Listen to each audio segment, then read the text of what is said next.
The day we were all hoping and praying would never come is unfortunately here. The New York Giants have announced that Joe Schoen will be back as the team's general manager for his 5th season, despite winning 4 games this year, 3 games last year, and 6 games the year before that. Over the last 3 years, the New York Giants have one of the worst records in the National Football League, and they are deciding to keep things status quo. The New York Giants have told all of their fans today that everything that they said last year was a lie, that it was meaningless, and they are no longer committed to doing whatever it takes to win football games. Because there is no piece of evidence, no matter how far you dig, no matter how much research you do, there is no piece of evidence that suggests that Joe Schoen is going to turn around the New York Giants and make them a winning and respected organization once again. He may luck into it. You get enough top 10 picks, you might luck into building a good football team. But what happens when the New York Giants do win 7 games next year and they're picking number 12? Is Joe Schoen going to get that pick right? He barely gets top 10 picks right. He didn't get the Deonte Banks pick right. He rarely does anything right. He is the luckiest person on the face of the earth today. I hope you drop to your knees today, Joe Schoen, and thank whoever is up there that you are still employed. Because the only way to describe that you're still employed is luck. That's it. Because you haven't earned the job. You've earned the right to be fired. And fortunately for you, this organization is committed to losing and against doing whatever it takes to win football games. You deserve better, Giants fans. You're the best fans in the world. And you have to run another offseason and another season back with the worst general manager in the National Football League. Happy Monday to everybody. Aren't you thrilled? We got 4 wins, we got culture, and we got Joe Schoen. Let's fucking go. I can't believe it, man. We all knew it was coming, but there was always a glitch in my brain that would say, wait, they're not that stupid. There's no way they would make that dumb of a decision.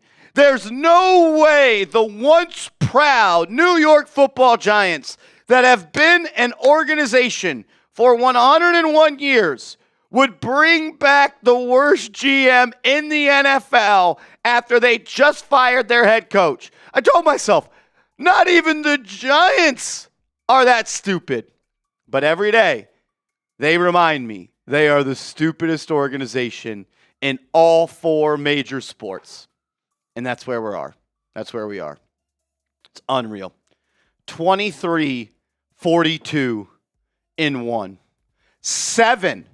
You have 7 wins in your last 34 games. You woke up on Sunday, Monday, and Thursdays over the last 2 years 34 times, and you won 7 games. And 2 of them came against tanking opponents. And last year, you won in Week 17, a game that nobody wanted to win. Andrew Connell, I knew it was happening. We told everyone it was happening. I still cannot process how stupid this is for the New York Giants. That still doesn't mean you have to want to believe that it's real. You can still think that it's a bad dream that you want to wake up from, that it's just – we have seen the decisions over the last couple of years tell us who the Giants are as an organization, and deep down, I still kind of believe that we talk about that once proud organization, the organization that used to be held in such high regard across the NFL. Deep down, I still thought that was in there, but this might be the final nail in the coffin that just cements them as they have lost that status as one of the top, well-run, respected organizations. That's gone. They have the most losses in the NFL since 2017. That's out of there. Yeah. I think the question is, are they the worst organization, not just in the NFL, but all sports?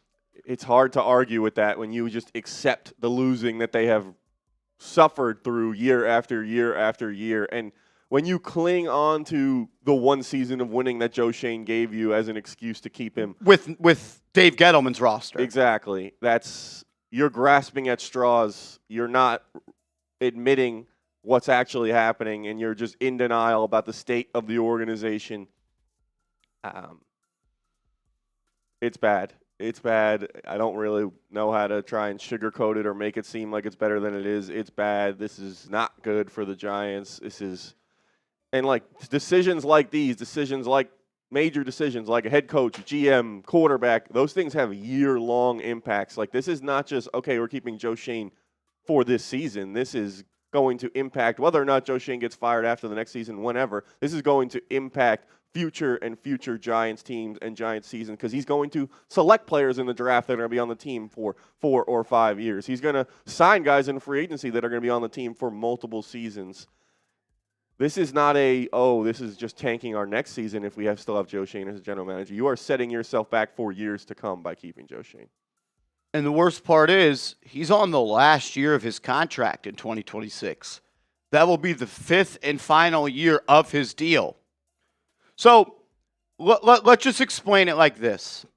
Let's say next year is the same exact thing, which is anyone going to be shocked if the New York Giants win 3, 4, 5, 6 games next year? No, you won't be shocked. We know what this team does every year. Are you going to fire Joe Schoen after next year? And then you're going to hire a new GM after you just hired a head coach who went through one season? Or are you going to do what you've done time and time and time again? Well, I can't say you're going to do what you've always done. You're already doing it. You are already doing it. Go back to McAdoo. Go back to Shermer. Go back to Judge. Keep GM on the hot seat. Fire head coach. Hire new head coach. Fire GM after 1 year. Fire head coach. Bring in new GM. Hire head coach. Lose a lot of games. Bring back head coach. And then fire. It's the same cycle. Yeah. When you do the same things over and over and over and over and over again, you're not going to get new results. Yeah, expecting the results to be different is crazy. It's naive. It's unbelievable. And it's just,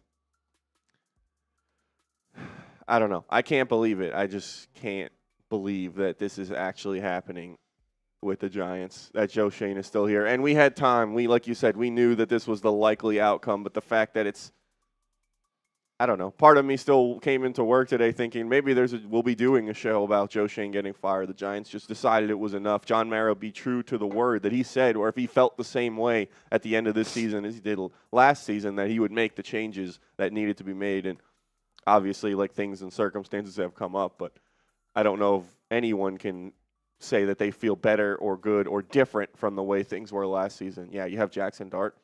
Otherwise, what else is different? They did release a statement. Let's pop that up.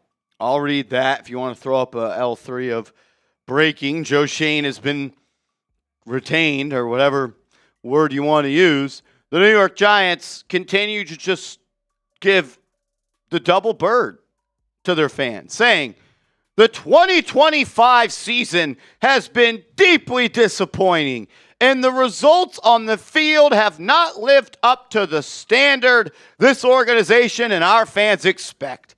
As previously stated, Joe Schoen will remain our general manager and continue to lead our football operations and the search for our head coach. Continuity and stability in the front office is important to our progress. We believe in our young core of talent, which we can build around for future success. Continuity and stability. You're continuously losing, and you are stabilizing your picks in the top 10 as long as you keep Joe Schoen. So hats off to you, New York Giants. You did it. You did it.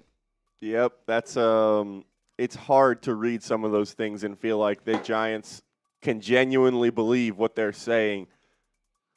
They're liars. Yeah, like they are saying this, and they're like, "This is it. This is Joe Schoen. He's right there." You know, it's what's that picture where the guy's like digging for underground, and like there's. They think the gold is right there. Yeah, right there. Like Joe Schoen is right there. We like, can't quit on Joe Schoen. He's right. He would right be there. the one that got away if we let him go. Yeah, it's hard to believe. Like, I have pulled up the presser from last year when John Mara spoke. Nobody's more frustrated and upset than I am. I get your frustration. I feel your pain. But I still believe this is the right decision for us going forward. I'm aware of how many games we've won. And obviously, the results are not even close to what we want them to be. They're going to have to get better if we're going to move on from year 4. The results are not even close to what we want them to be.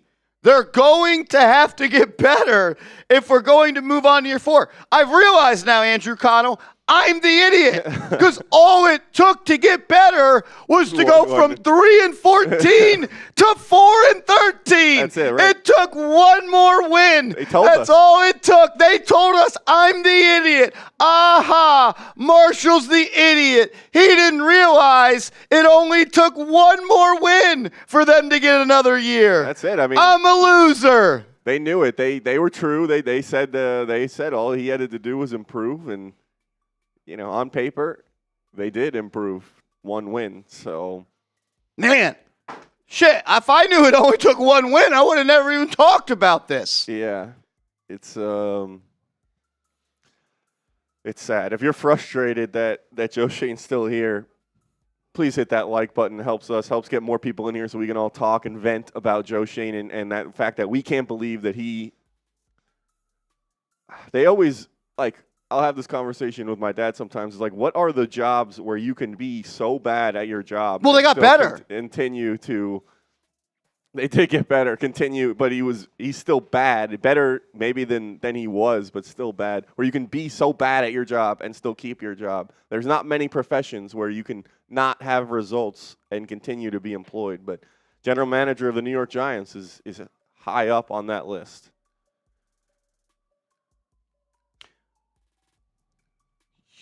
But you can see how people have trouble separating the two. Talking last year, John Mara said, I understand that. Believe me, I understand that. It's a bottom line business. You're judged on what your record is. And our record is pretty lousy right now. I get that. And I take responsibility for that. But again, when you make these changes, and God knows we've made them in the past and been impatient in the past, when you do that, you feel like you take one step forward and 2 steps back. Well, what is it when you go from the 3rd pick to the 5th pick? Or hold on, 6th pick, 3rd pick, 5th pick. What is that? That's progress, baby. Yep, that's progress. It. New York Giants. We're getting that. No, that's growing the young nucleus of talent that they've now assembled. So, and I'm sick of nobody feels that any more than I do. Nobody's more upset than I am with the results. Bull fucking shit. Because if you were, you would have fired their asses last year, and you would have fired them again this year. But you didn't. The New York Giants no longer have a dedication to winning at all costs. They no longer embody a franchise that will do whatever it takes to win football games. God bless John Mara. He did not look good yesterday. I understand he's going through cancer. And you know what? I pray every day that I hope John Mara beats cancer's ass, because he deserves to see this team win football games. But you're a $10 billion organization. Say it again. $10 billion organization. And John Mara, you are the co-owner. Meaning one of two. There's another owner that could have led a GM search. And the people that you have put in the front office are all your family. They're all your relatives. They are your bloodline. We found out John Mara had cancer September 29, 2025. That's over 3 months ago. Andrew Connell, if you can't put a plan into place in 3+ months, that's problem number one. Problem number two is they knew John Mara had cancer way before that. Yeah. So they had more than 3 months.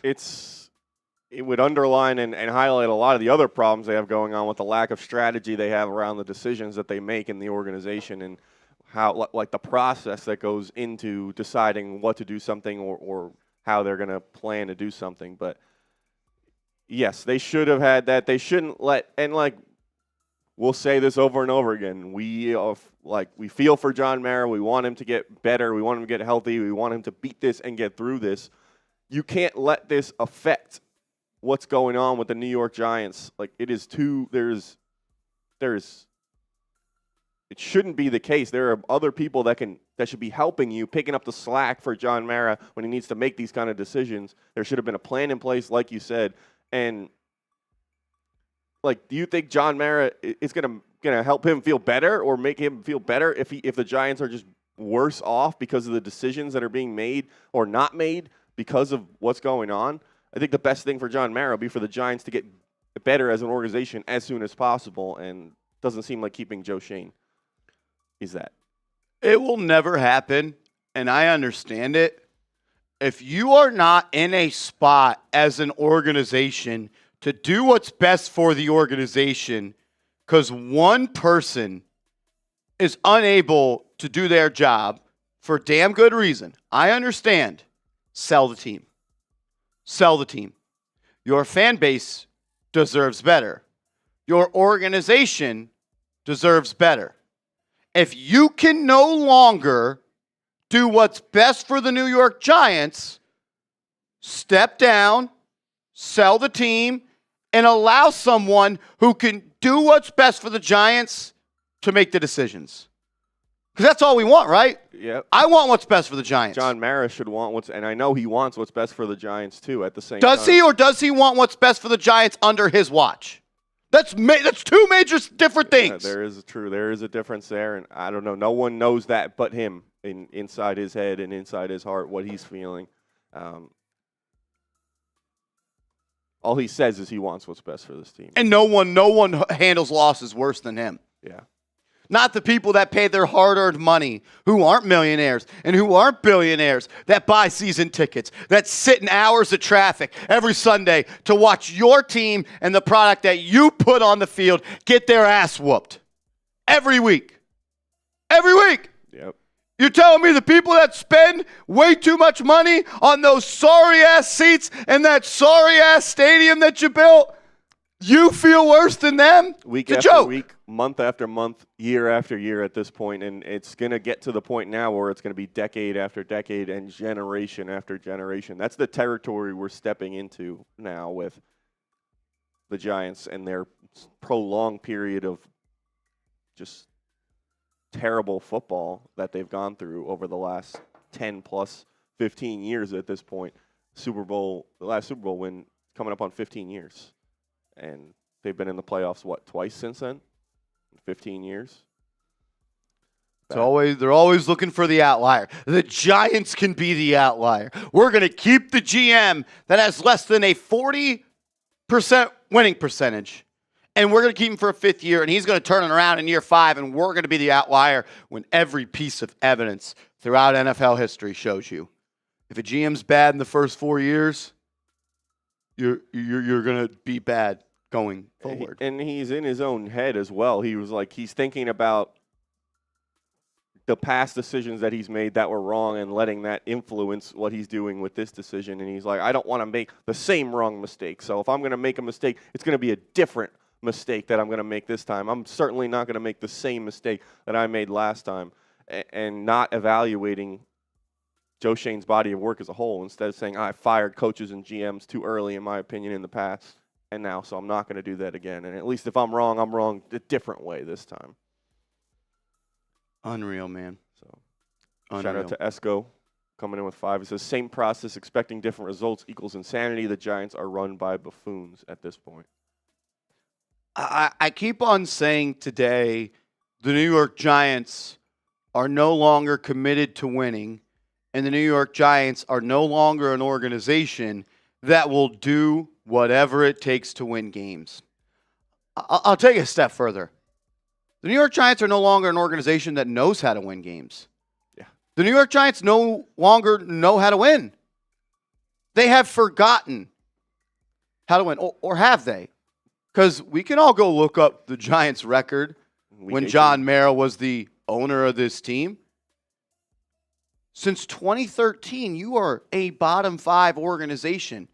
Since 2017, you have the most losses in the NFL. In the last 3 years, you are either tied or second most losses in the NFL. Like, this organization no longer will do whatever it takes to win. This organization no longer has a commitment and a dedication to winning. And the worst part is, they no longer know how to win. They don't know how to win football games. No, nobody anymore. from the great, when you think about the great Giants teams or even the recent successful Giants teams, none of that is in the building anymore. Anyone who had any impact or played a role in making that happen is long gone from 1925 Giants Drive. There is the people there that don't. You're right. They don't know how to. No one. The sad part is they're trying to, and they don't know how to. They don't know how. They don't know how to win. They don't know what winning organization looks like. The Giants. Any winning DNA that was in the blood of people that are lifelong Giants is gone. They don't, and it's just evidenced by the decisions that they continue to make over and over and over again that are just not winning decisions, not winning organizational decisions, not smart organizational decisions. They have things backwards in a lot of ways.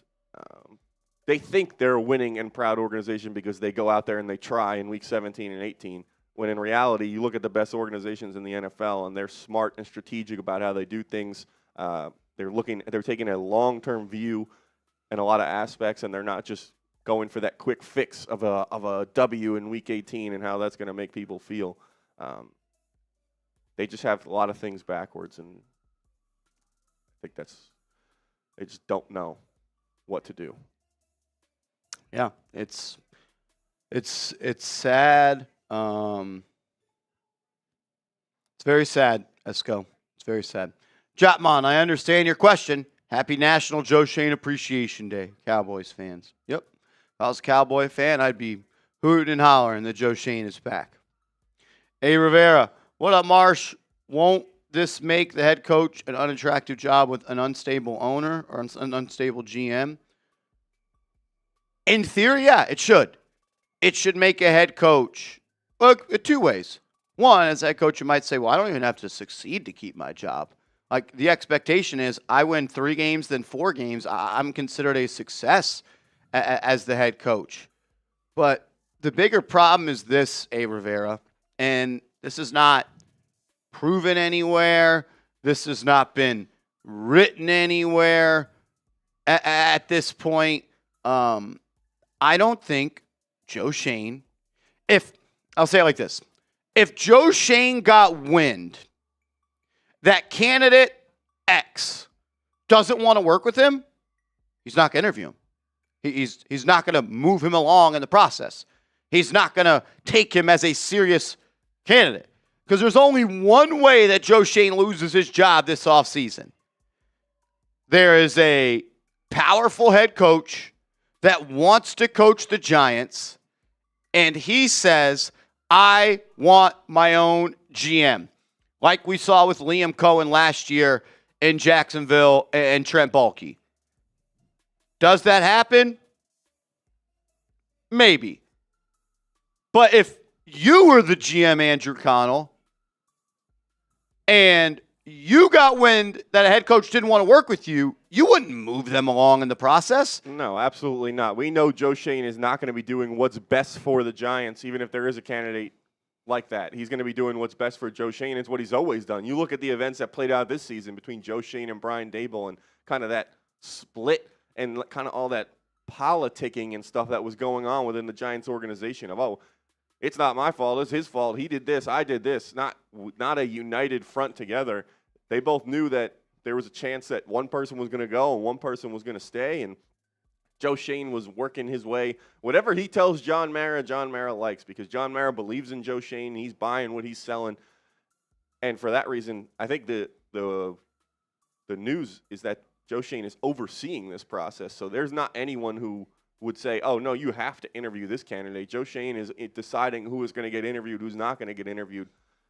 Like you said, Joe Schoen's looking out for Joe Schoen, number one, not the New York Giants. So if there's a guy like that, it would probably be a guy who's an established, credible head coach.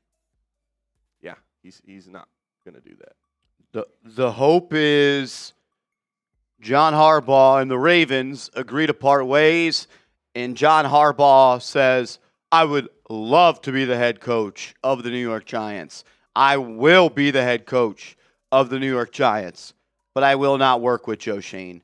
And that's probably the only actual chance that you got at this point. I don't know, man. It's a dark day for Giants fans. I don't know if Giants ownership thinks that we're stupid, but you've won 7 of your last 34 games. And you put out a PR statement that essentially says, we think we're moving in the right direction. We believe we have a young core intact and that we could win games. Who is that young core, Andrew Connell? I'm curious. I would like to get someone else's opinion. Who do you think is a part of that young core? All right, I'm guessing they're counting Jaxson Dart as a part of that young core. Skattebo probably. Malik Nabers. Abdul Carter, who will only start to figure it out with 4 games left to go in the season. And then think at all the next best Giants players. They're all veteran players. Like Andrew Thomas, you're considering him a young player. I mean, he's obviously not old, but he's on his 2nd contract. Dexter Lawrence, one of the other good Giants player, a veteran player on his 2nd, looking for his 3rd contract. Brian Burns, I wouldn't consider him a young player. He's on his 2nd, 3rd contract. After that, I mean, you're running out a list of notable Giants players who are good and would consider a part of this team's future or earn that designation by their play on the field this season. Jermaine Illuminor, he's a veteran and a free agent as well, so you don't even have him locked up. Outside of that, I'm struggling to come up with Giants contributors who you would think are part of the next good Giants team. So we got Jaxson Dart, we got Malik Nabers, we got Abdul Carter, and Cam Skattebo? Yeah. Am I missing anyone else? I think that was 4. Nope, 4. Okay, yeah. so the number 3 pick in the draft, the number 6 pick in the draft, the number 25 pick in the draft, and a 4th-round running back. I think my next question would be, does John Mara think that Joe Schoen was the only person that wanted to pick Abdul Carter number 3? Does John Mara and the Giants think that it was his eye for talent? Do they think that Joe Schoen was the only person that thought Malik Nabers was worthy of the number 6 pick? Did they believe that? Like, I'm confused. So your young core is the number 3 pick and the number 6 pick, and the quarterback that, like, we can go on record and say Joe Schoen didn't want. Brian Daboll convinced Giants management that Jaxson Dart was the better pick than the other quarterback. So your young core, number 3 overall, number 6 overall, a quarterback you had to be convinced of, and a running back who, I love Cam Skattebo. Is Cam Skattebo a top 5 running back in the league? Probably not. Is Cam Skattebo a top 10 running back in the league? Probably not. So your core is number 3 pick, number 6 pick, a quarterback you had to be convinced of, and a running back who is a top half back of the league. And I love Cam Skattebo. I'm not trying to disrespect Cam Skattebo. I would say also you could be expected to find a player of his caliber in the 4th round. Maybe he would go a little higher in a redraft, but there are starting caliber running backs who go in the 4th and 5th round all the time. It's not like Joe Schoen signed an undrafted free agent that then became a superstar. I would say, yes, it's a good draft pick, one of his better ones. It is, and yeah, that's not what we're saying. But if you're only naming 4 players as a part of your core, and the 4th is Cam Skattebo, I have a hard time believing that core is really all that deep. And I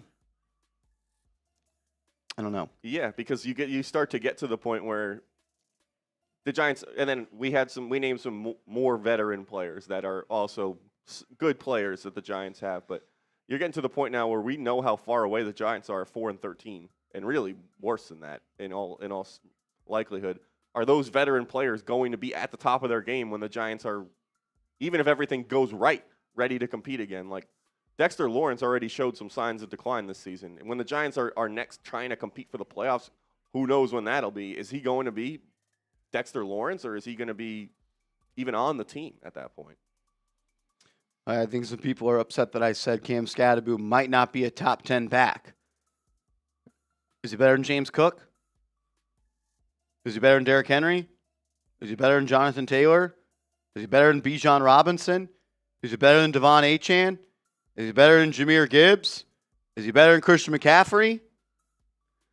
Like,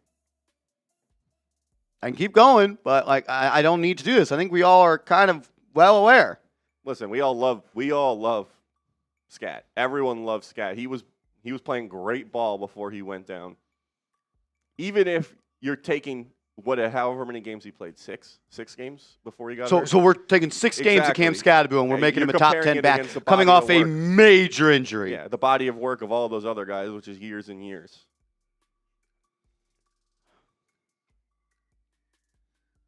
Like, is it better than Saquon Barkley? Is it better than Travis Etienne, who just had 1,100 yards? Better than Josh Jacobs? Derrick Henry? I don't even think you said him. Like, I don't know. Look, I think Cam Skattebo is awesome. If you think that Cam Skattebo is the reason that Joe Schoen kept his job, we have a bigger problem. Saquon went for 1,140 yards and 7 touchdowns. It was a down year for him as well. Yeah, no one's saying Skattebo isn't a great piece, but let's not act like Cam Skattebo is a franchise-changing running back. Do those even exist, really? Not really. Is he better than Kyron Williams, who just went for 1,250 yards and 10 touchdowns? Better than DeAndre Swift, 1,100 yards and 9 touchdowns? Is he better than Ashton Genty, who just went for 975 and 5 touchdowns, but behind the Raiders O-line?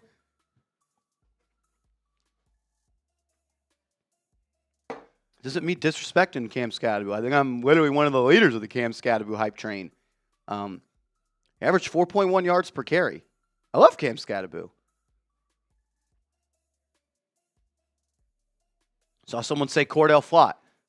Cordell Flott was a core piece. Why'd you go out and pay another corner $18 million to play ahead of him? Why were you having Cordell Flott and Deonte Banks have a position battle all the way into week 4 of the NFL season?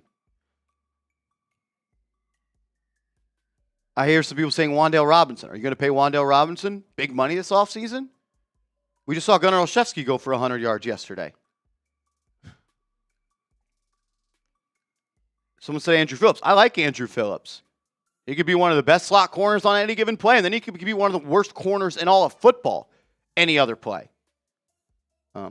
This is a discussion you and I have had many times on live, off live, whatever, because I've found myself falling into the trap of rooting for the Giants guys and believing that they're talented and that they're good players. The reality is, and what I'm still trying to accept, is that if the Giants players were this good, they would have won more than 4 games. They would have won more than 4 games. They would have won more than 2 games in the first 15 weeks. Yeah. They wouldn't have lost to the Saints. Like the results. And like you could say, okay, like the Giants were in a lot of games, right? That's the counter argument. The Giants were competitive and they were in a lot of games. If the Giants were that good, they would have they would have maybe lost one of those bad games where they had the lead, or even two. But they lost 6 straight times. When games, I think it was 6 games they had the lead in the fourth quarter that they blew. That you can't argue with those results. It's hard to continue to make the case and actually believe it. If the Giants were that good, the players were that good, they wouldn't have gotten beaten in crunch time over and over again 6 times.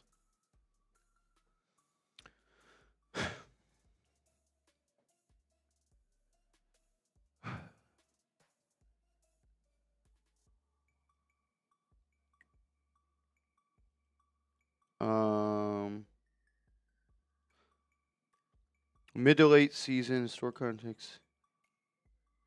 In most NFL seasons, about 45 to 55% of games are decided by 8 points or fewer. The 2025 season was noted for prolific scoring and tight finishes, suggesting the percentage was likely above average, potentially in the 55 to 65% range. So 65% of games ended in one score in the NFL this year. Probably about the same number of the Giants games this year ended in one score. It's not like they're in every game. Like, do I think the Giants have more talent than a 2-13 team? I do think that. Do I think the Giants have 9-8 talent? No, I don't. I don't think that at all. And look, everyone's allowed to have their opinion, but at some point, talent wins in this league. Like, it just does. And Giants have won 7 of their last 34 games. And 2 of them came against a tanking Raiders team and a tanking Cowboys team. Like, can't be that talented if you're winning 13 of your last 54 games, right? Am I bad at math? 17, 51. 51 games the last 3 seasons, and then however many. You've won 13 in your last 51 games. Yeah, and I can't be too talented. Listen, I was like fully in this like thought process too. Like, to me, I was convincing myself that if the Giants can get to the fourth quarter and build a lead or be winning against a team that you'd argue they did that against some good teams. They lost to Max Brosmer. Yeah, they also lost to some bad teams, and even if they were good enough to build a lead against all of those teams, they were also bad enough to blow it every single time. If the Giants were that good, they wouldn't have blown every single lead that they had. You know what a talented roster is? It's the Lions, and they went 9-8. The Vikings have a lot of talent. They went 9-8. Like, you lost to Max Brosmer. You can't be that good.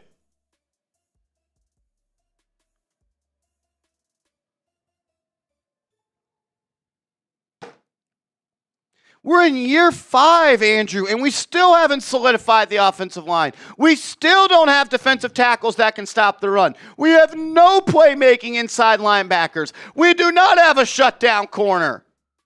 Third round pick on Cordell Flott. 3rd round pick on Andrew Phillips. 6th round pick on Trey Hawkins. $18 million to Paulson Adebo. 1st round pick on Deontay Banks.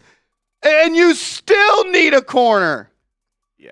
Evan Neal, number 7 overall. Joshua Zudu picked in the 60s. Marcus McKeithen picked in the 6th round.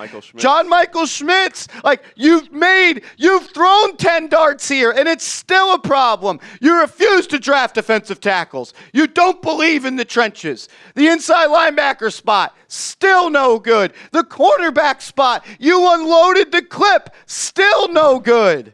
Like, hey, you got a lot of edge rushers, though. You got a lot of edge rushers, and you got 2 running backs. That's it. They're close. Joe Schoen he's right at the end of that. The gold is right on the other side of that wall. Yeah, it's desperate for a corner. 1st round pick, 3rd round pick, 3rd round multiple pick, 6th round pick. Like, they're not $18 million. They're not one corner away. Even if you bring back Cordell Flott, you still need a CB1.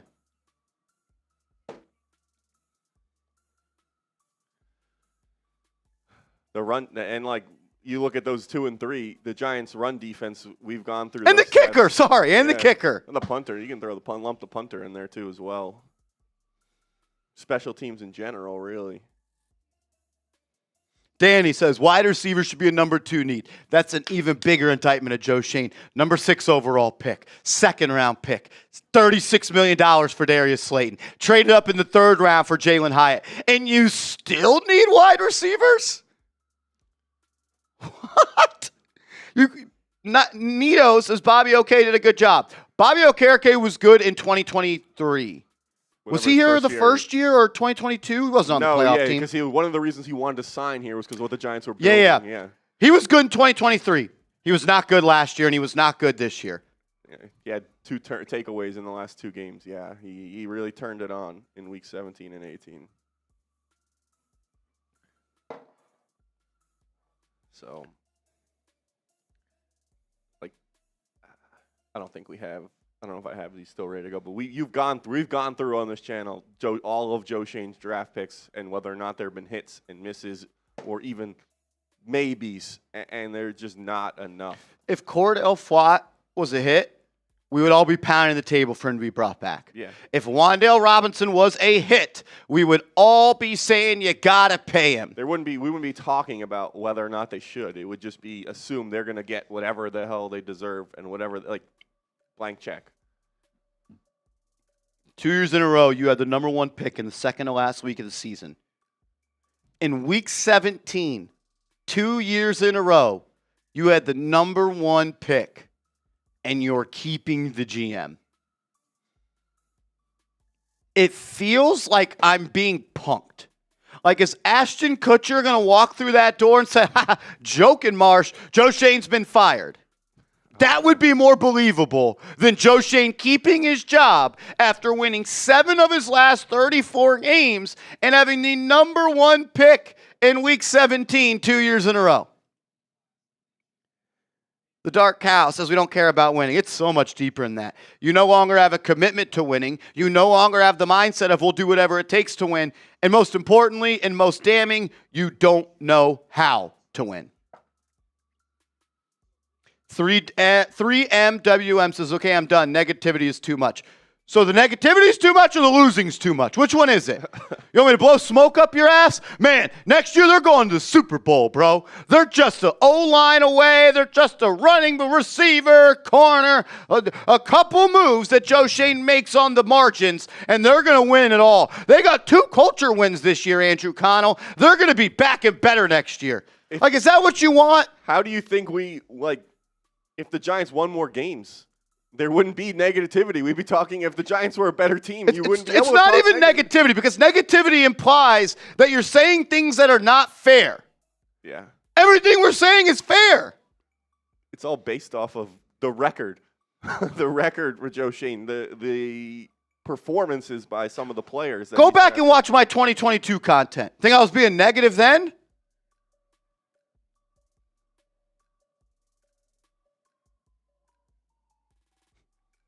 Yeah, past 4 years, 22, 45, and 1. But Marsh is being way too negative. They've really showed some heart those last 4 years. They've played hard. I figured this out, though, which is positive.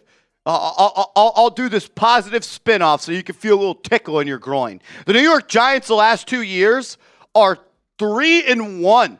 In week 17 and week 18. They are figuring out how to win games at the end of the year, Andrew Connell. Yep, they're playing their best football in December, that's for sure. They're peaking right at the right time. Is that what you want to hear? The Giants are figuring out how to win games late in the season when you want to be playing your best football. And that's going to transfer over to next year, and the Giants are going to the playoffs because they won in week 17 and week 18 this year, and they won in week 17 last year. 3-1 in the last 2 years in week 17 and week 18. They are figuring out how to play their best football in the most critical weeks of the season. Does that make you feel better? That's it. That's why they had to keep this group together. Oh, yeah, exactly. How could you let Joe Schoen go? He knows how to win in January. Can't let that walk out of the building. For the culture. Is that what y'all want? Like, seriously. Do you want to be lied to? Do you want me to tell you that even though there's a fire going on in the building and we can't get out, that it's going to be okay and the sun is going to come up tomorrow? That's what my varsity football coach told me after our last game when we lost in round 3 of the playoffs. Guys, don't worry. Sun's coming up tomorrow. Don't worry, guys. The sun is coming up tomorrow. Oh, God. So I saw someone in the chat said we knew, like everyone knew already when, with the press conference that Joe Schoen was going to stay. And that's when we saw him say, he used the word we a lot, talking about the Giants in the future. And we knew that at that point, like, he was probably going to stay. And it's, I don't know. It's hard to, like, I salute you for doing the why Joe Schoen should keep his job video, or at least attempting to do it, because there are not a lot of reasons that make logical sense about why he should still be here. Shout out to Greg Condon, by the way, coming in with $5. He says the Giants are only good at being the biggest losers anymore. Yeah, they're the best. They're the best at losing, except the last couple weeks of the season. They lose the most up until week 17 when they have the number 1 pick, and then they win the most after that in order to propel themselves up the draft order. It's just hard to believe. Amanda, I understand you're saying not disagreeing, just trying to be hopeful. Look, there will be a time in the offseason where I become hopeful. I do it every year. Every year. Go look at my record prediction videos before the year starts. I've been way wrong every year except one. That's 2022 when they made the playoffs. I was on the money then. I will get optimistic. I will get hopeful. Today's not the day for hope. Today is not the day for hope. And I get it. Some people are more glass half full than glass half empty. I truly do believe I just judge a situation for what it is. Yeah, I took the over on the wins. I had the Giants going 7-10 this year. I was only 3 wins off, Andrew. Close. I was close, man. Almost. Hey, no one's more hopeful than you. You bet on the Giants to win. Yeah. Who else put $400 on the Giants to win in Week 17? So, yeah. Shout out to Greg Condon. Appreciate you supporting us. GC, you the man, bro. Shout out to you, brother. We really appreciate you.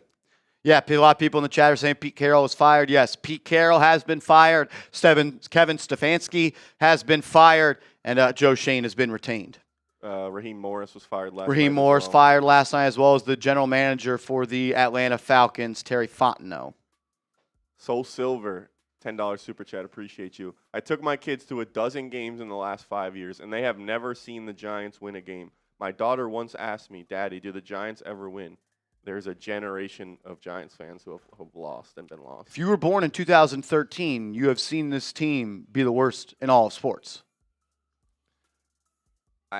My mind immediately goes to, we're both obviously Knicks fans. We do Knicks channel as well. I was born in 1999. My entire life, the Knicks were terrible up until they recently started to be good. I would hear people talk about the Knicks in the 1990s and how they were one of the best teams in the league, and it was unfathomable to me because I never saw it with my own 2 eyes. All I'd seen was dysfunction and terrible decisions and ineptitude after ineptitude and years lost after years lost, and watching and going to games where they just continue to lose and lose and lose. And that's what's happening to this generation of Giants fans. We're going to talk about Super Bowls of 2007 and 2011 and Eli Manning and guys like that. And they're just not going to believe it. What is that like? They're going to be, what is that like? What is that like when the Giants won games? What is that like when the Giants, when you woke up on a Sunday and you expected the Giants to win? When you went into a Giants season and expected them to have a chance to compete for the playoffs? When the Giants had players that the other teams feared? When the Giants made all the right plays at the end of the game? It's unfortunate. And honestly, for the fans that even have experienced those things, not even the younger generation of fans, those are just becoming like memories now and fading further and further away. It's like something that's driving away and you're just watching it get smaller and smaller and smaller because you don't remember what it's like anymore. You can't see it. It's so far in the past, and we are so far away from that it just doesn't, like, it's hard to believe. And I feel bad for anyone, born 2013, or I would even go far to say anyone born before or around that last Super Bowl, because you're not going to remember anything until you're a couple years old. So appreciate you, Soul Silver, super chatting, supporting the show. Sorry that your kids have had to watch the Giants lose over and over and over again.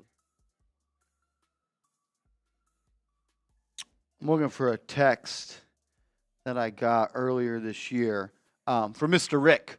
Mr. Rick texted me this. A good friend and longtime Giants season ticket holder. Sorry, not this one. I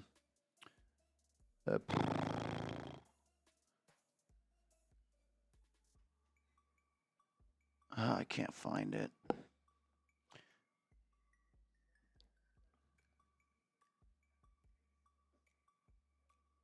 Hold on, playoff. But yeah, I mean, that's just, if you're also a Knicks fan, for me, that's how I felt my entire life until the Knicks actually became good, because I had never seen with my own two eyes, and I had just grown accustomed to them just being terrible over and over and over again, year after year after year, continuing to make decisions that made no sense and torpedoed the franchise. So that's what I can only imagine young Giants fans feel like. Anyone who's a kid who supports the Giants, who wasn't alive to see those Super Bowl teams or remember it. I mean, heck, my brother is in college. He was born in 2005. He was 2 when they won that first Super Bowl and 5 or 6 when they won that second one. He doesn't even really remember the Giants being a good or stable or reputable, respectable organization. So I feel bad for them and anyone younger than that, and all Giants fans, really. I can't find the picture, but Mr. Rick essentially texted me earlier this season and said there's a season ticket holder or something that sits next to him, and one of their young children asked him, Mr. Rick, what's it like to watch a playoff game at MetLife Stadium? What's it like to watch a home Giants playoff game?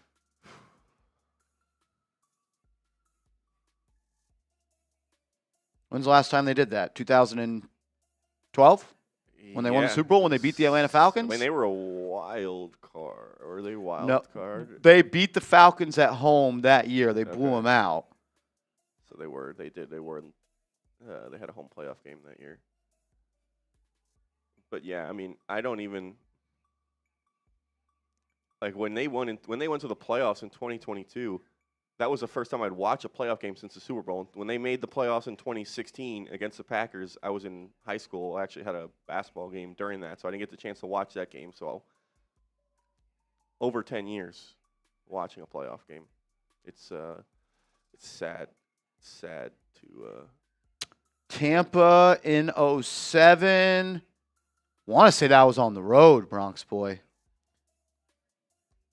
I feel like they were definitely a wild card team because they went to Dallas in that next round. They played at Dallas. Yeah, Giants at Tampa Bay that year. That was Giants at Tampa. You won 24-14. I know for a fact the game against Atlanta was at home. I have vivid memories of Akeem Nicks taking that ball up the middle, catching the ball and going up the middle. They lost in Green Bay in 16, and then they went to Minnesota, won, and lost in Philly. So that's the last one. Appreciate you, Soul Silver. And, feel bad for your kids. Yeah, look, I mean, you deserve better. Giants fans deserve better. You're the best fans in the world. You're the most faithful fans in the world. You're some of the smartest fans in the world. And every year it seems like the New York Giants leadership, I don't want to say ownership, I want to say leadership, decision makers, that they slap you in the face with their stupidity every time. You deserve better. You all do.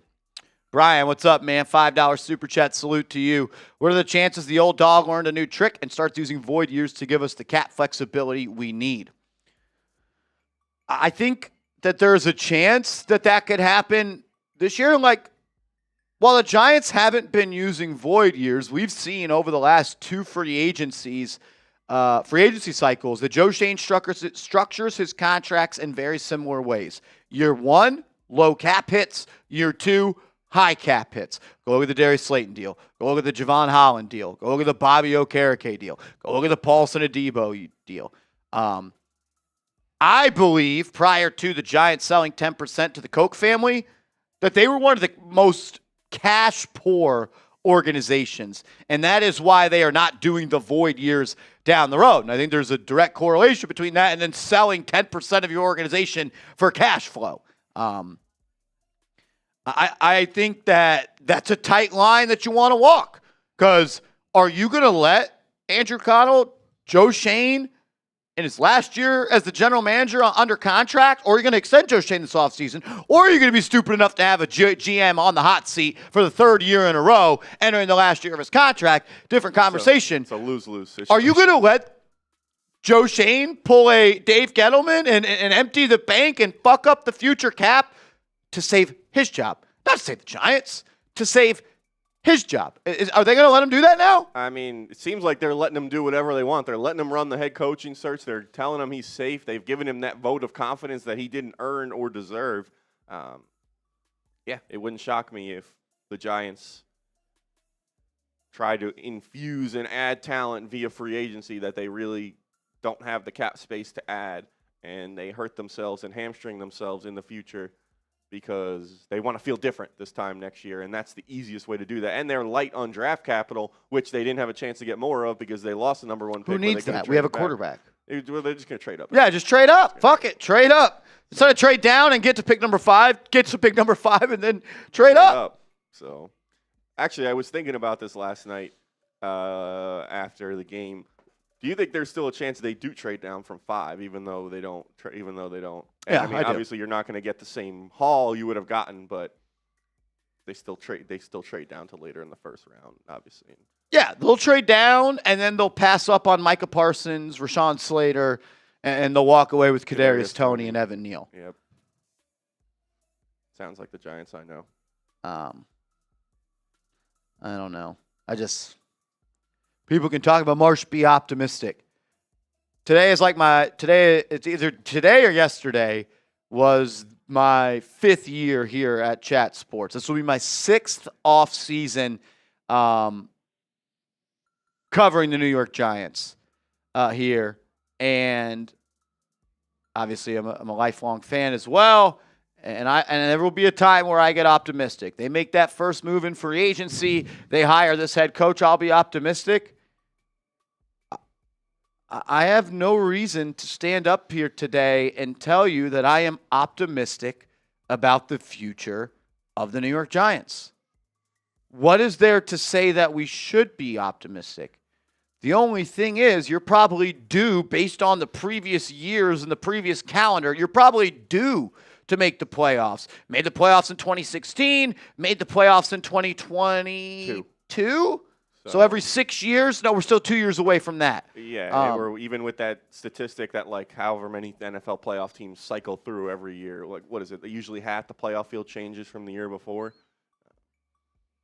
I don't know. Just know that 2 weeks ago, we knew and we said the Giants are going to screw this up. They're not going to end up with the number 1 pick. They're going to win these games.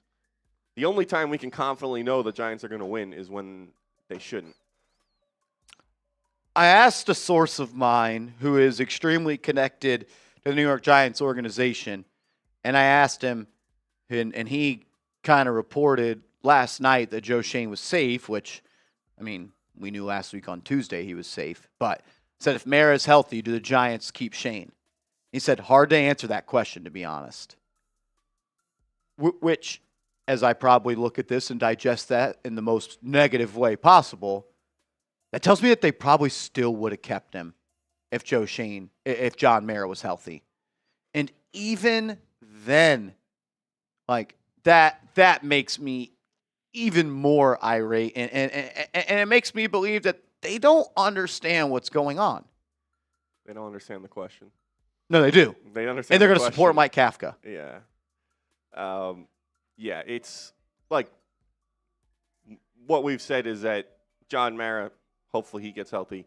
His health issues don't even excuse making what we believe is the wrong decision to keep Joe Schoen, and pretty clearly probably is the wrong decision to keep Joe Schoen. But the fact that that's probably not even the case makes it even worse, because it makes them think they're doing the right. They think they're doing the right thing by keeping Joe Schoen. They're looking at the results from the last couple seasons, at the roster the Giants have. They're comparing it to the rest of the league, and like what's getting done. Oh shit! I didn't even see this. Yeah, that was a super chat that came in. So Mateo asked that question, so it worked out pretty well. They're looking at the rest of the league. Like, if you watch, and I've watched probably like less football of other teams this year because we've been doing all these games and working hard covering the Giants. You watch other teams play, like the Giants don't look like a good football team. You watch good football teams play, they don't look like a good football team. The Giants look so far away from becoming. You compared them to the Lions earlier. Like, how? I mean, and yes, the Giants played the Lions, and they probably should have won that game. But you look at the Lions roster, like how many positions you giving the Giants the edge in? Like, there's other teams with so much more talent, and the Giants can look around the league, and believe that they are headed in that direction. Wow, Cardinals have fired Jonathan Gannon. That's kind of a shocker. Jonathan Gannon, head coach for the Cardinals, former defensive coordinator, I believe Super Bowl winning defensive coordinator for the Philadelphia Eagles, has been fired by the Cardinals. He's a guy that if you hire a young offensive coach as a head coach, I would be in on him being the defensive coordinator. Yeah, he was very successful defensive coordinator with the Eagles. Obviously didn't win enough games as the head coach of the Cardinals, but Super Bowl winning coordinator. No, Kyler Murray is gone. A report came out that it's not a matter of if, it's a matter of when and how they move on from Kyler Murray.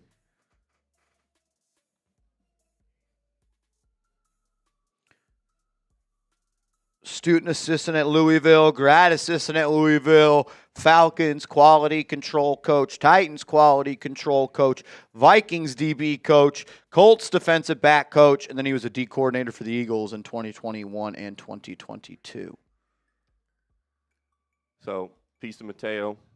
Appreciate your super chat. That was Marshall had the reporting on what he has heard about whether or not they would have still fired Joe Schoen. And yeah, said it's a hard question to answer, which I get it, but I'm not going to give him that out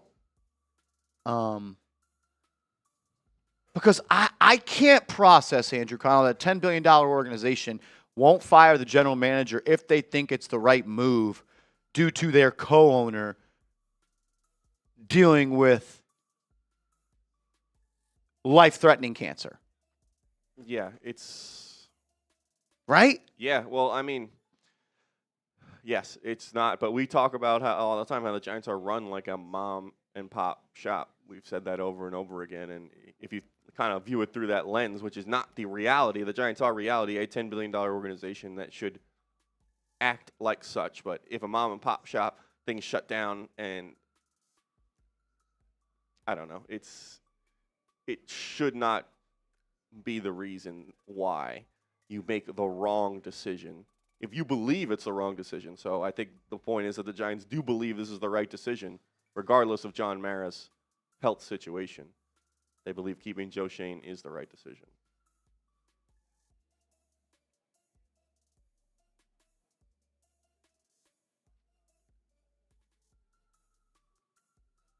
You believe they're not even putting anything on the screen about any of this They're stuff. terrible. It's terrible. Vaders, my guy. What's up, Brody? Shout out to Vaders. Go follow him on TikTok. Awesome account. IG as well. Says, what has Joe Schoen done to deserve this many chances? Falcons wasted no time cleaning house.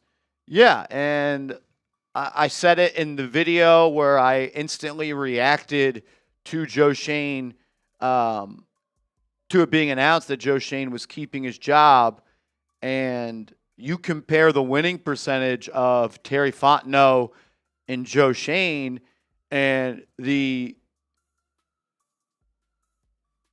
thing that I walked away with was the Atlanta Falcons have a higher expectation of winning than the New York Giants.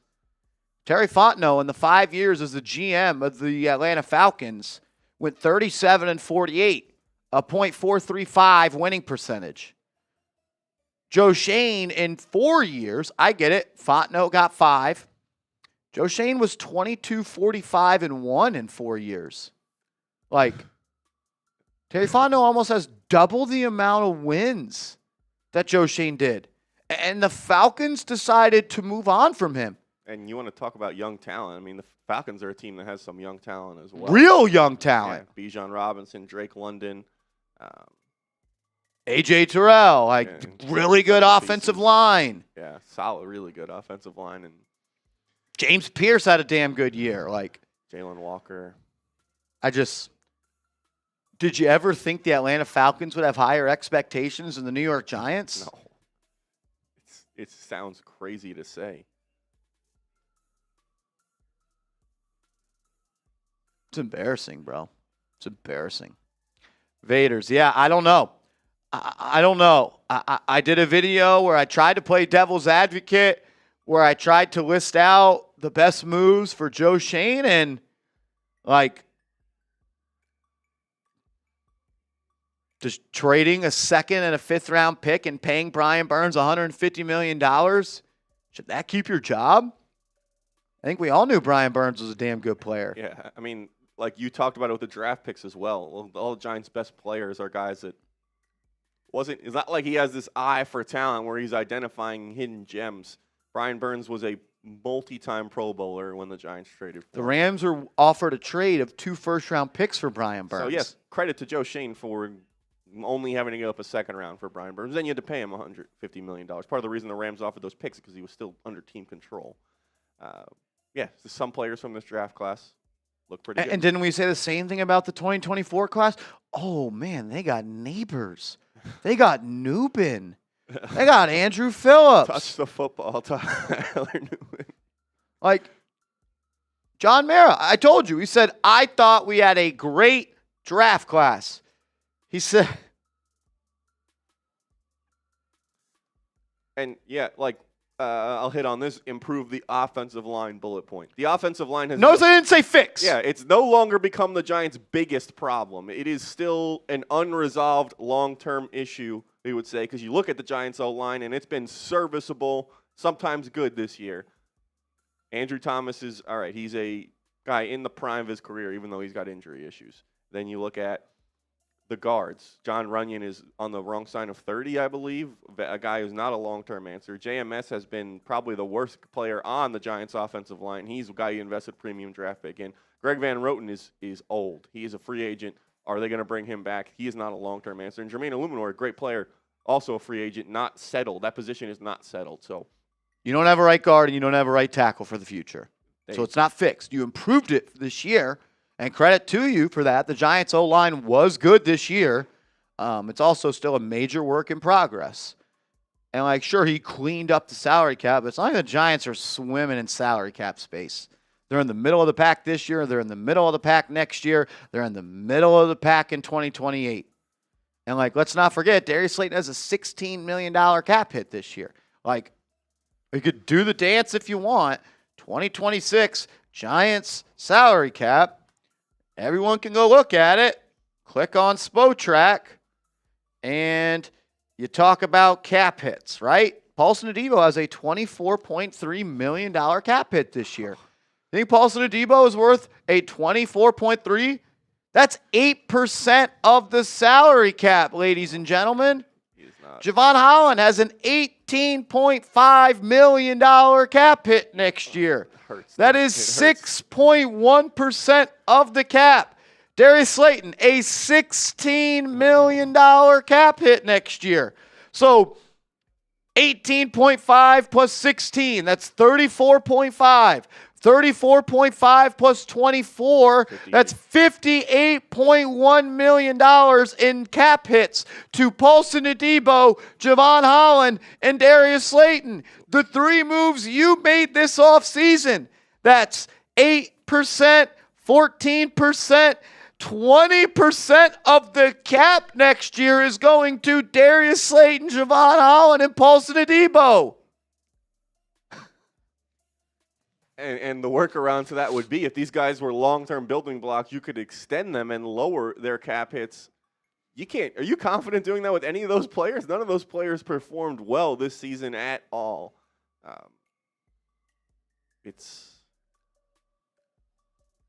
just the more 20% of your cap tied to 3 players who Javon Holland is good if he is your second best safety.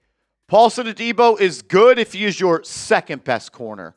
Darius Slayton blows. They're not making second corner and second safety money, that's for sure. Exactly. Got Ben Sauls, though. Forgot about Ben Sauls. And knowing Joe Schoen, he'll mess that up. He'll bring in a different kicker that misses field goals or doesn't even make contact to the ball. Mac says, Adebo is worth it. Team fell apart.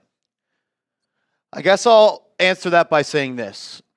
Is Paulson Adebo worth it, or the New York Giants not have anything else at corner? Because there's 2 major things. Paulson Adebo is graded out as one of the worst starting corners in the NFL this year. The Giants just had nothing behind it. So it's like there was a leak, and the Giants put old duct tape on it, and it kind of stuck. But the Giants, if they didn't have the duct tape, it would just be a leaking hole, and they could put nothing over it. So the old duct tape is better than what the Giants had, but it still doesn't fix the problem. Yeah, and I think this is a thing with your anytime you're signing a corner in free agency or you're paying big money to a corner in free agency, cornerback is a hard position to find good players at. Typically, if a team has a guy who is a solid, legit number 1 corner, they are not letting them walk out of the building. So if a guy is available as a cornerback and demanding number 1 corner money, usually that's a red flag. His own team doesn't believe he's worth that money, doesn't want to keep him. You're not going to get premier corners in free agency oftentimes. So, and like Joe Schoen tried to draft one, and it didn't. Deonte Banks, that didn't work out. Traded up for him. Yep. He's a kick returner. He's good. He had kick return touchdown. First kick returner to be picked in the first round, Joe Schoen. Vaders, appreciate you supporting us. Shout out to you, Vaders. New York Faithful, what's up, man? Been a loyal fan for years. Been a fan since 7. That was back when Eli just won his 2nd Super Bowl. Ever since then, I've been a laughingstock among friends. I'm not allowed to talk sports because I'm so ashamed. Yep. I went to... in college, I lived in a house with 5 Eagles fans, and every Sunday I just got laughed at over and over and over and over again. So I feel that. Not great, boys. Not great. Yeah, you are the modern day Cleveland Browns. You're the modern day Cleveland Browns. Even the Browns fired their head coach. I guess they kept their GM, but. You have the most losses, or tied for the most losses with the New York Jets since 2017. Y'all know how long 2017 was ago? I was in high school in 2017. It's almost 10 years ago. Almost 10 years ago. It's 9 years ago. What's going on, Mr. Rick?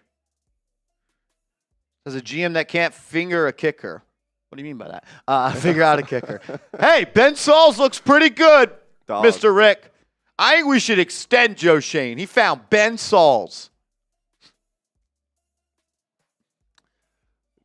New York faithful, I feel for you. Yeah, man, that's not good. Not good. Not good. You can always come here and we can talk about the Giants. No one's laughing at anyone here talking about the Giants. So, my guy, I appreciate you, bro. I'm going to go with Eli. This is Eli Hopkins. One positive, look at the home schedule next year. It's easy. We should go minimum 6-3 at home with the 5th pick. Do you think Caleb Downs will still be there? Did you look at the away schedule? Giants can't win games in their own division. They at least got to play 3 teams in their own division at home. The Giants lost to the Saints and Spencer Rattler, boys and girls. Spencer Rattler beat you. Max Brosmer beat you. For all, and I love doing this exercise of, the Giants would beat this team. Giants would beat this team. What do you guys think other teams and other fans do when they see the Giants on their schedule? They start licking their chops. Like, seriously. They chalk it up as an easy W, as a no doubt win. A team looks at any team that has the Giants on their schedule. I promise you, next year is looking at that and saying, "Oh, that's not that bad. All right, we gotta." They're saying, "Look at the schedule. We got the Giants. We'll be all right." You play the Saints, Titans, and Browns at home, and every single fan, every single reporter, every single content creator, when they will do their season predictions, they will say, "Oh, the Titans can beat the Giants. Oh, the Saints can beat the Giants. Oh, the Browns can beat the Giants." Like, do you think that doesn't happen? And then listen to this away schedule. Obvious, you play 3 teams in the division: Texans, Colts, Rams, Seahawks, Lions. Playoffs: Colts, Rams, Seahawks, Lions. Which game are you winning on the road? Which game are you penciling in a win on the road? None. You can't say it. You can't look at yourself in the mirror and tell yourself you think the Giants are going to win any of those games right now where it stands. And I don't know what they could do to make anyone change their mind. It's all good, Wyatt. It's all good, man. Game days are tough being Giants fans. I understand. It's understandable. Understandable. We all have to watch this dog shit team play, and that can affect everybody. Let's go!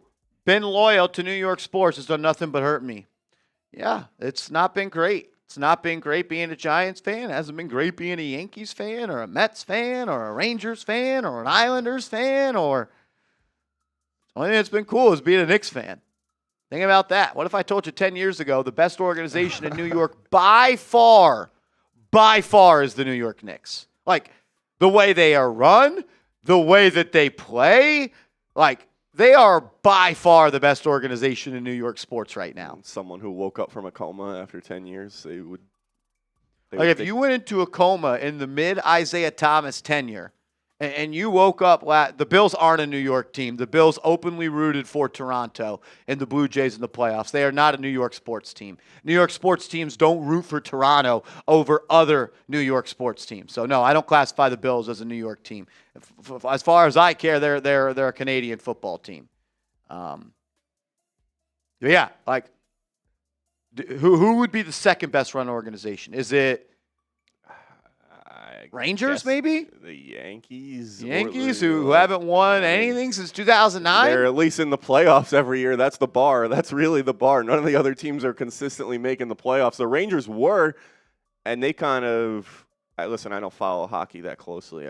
I watched the Winter Classic the other day, but they missed their window, and so now they're kind of in no man's land. They had a real legit title contending window for probably 4 or 5 years, and they missed it.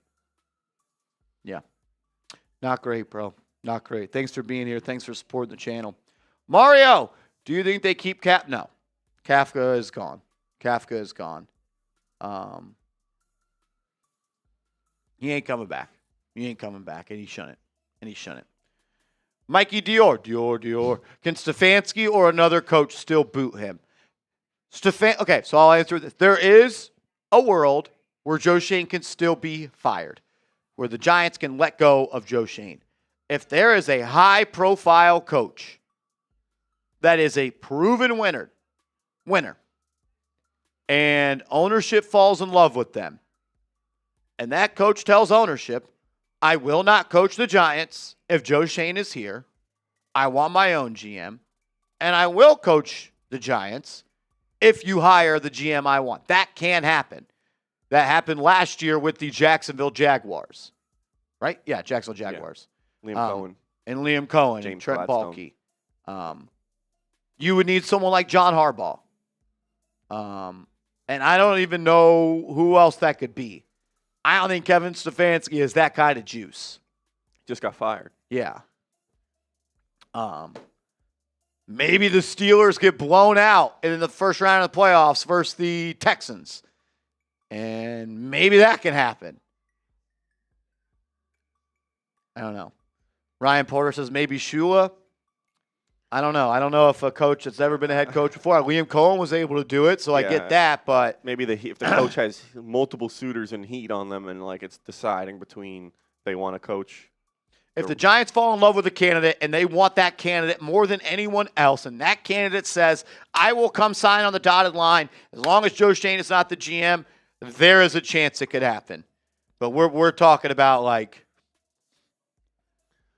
very, very, very slim. Slim chances. They've already put their faith and their support behind Joe Schoen, and John Mara clearly likes him and likes the job he's done because he's keeping him around.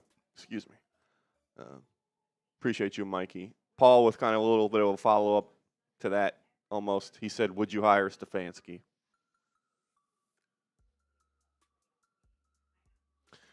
We did a video that went out not too long ago talking about the Kevin Stefanski rumors and news.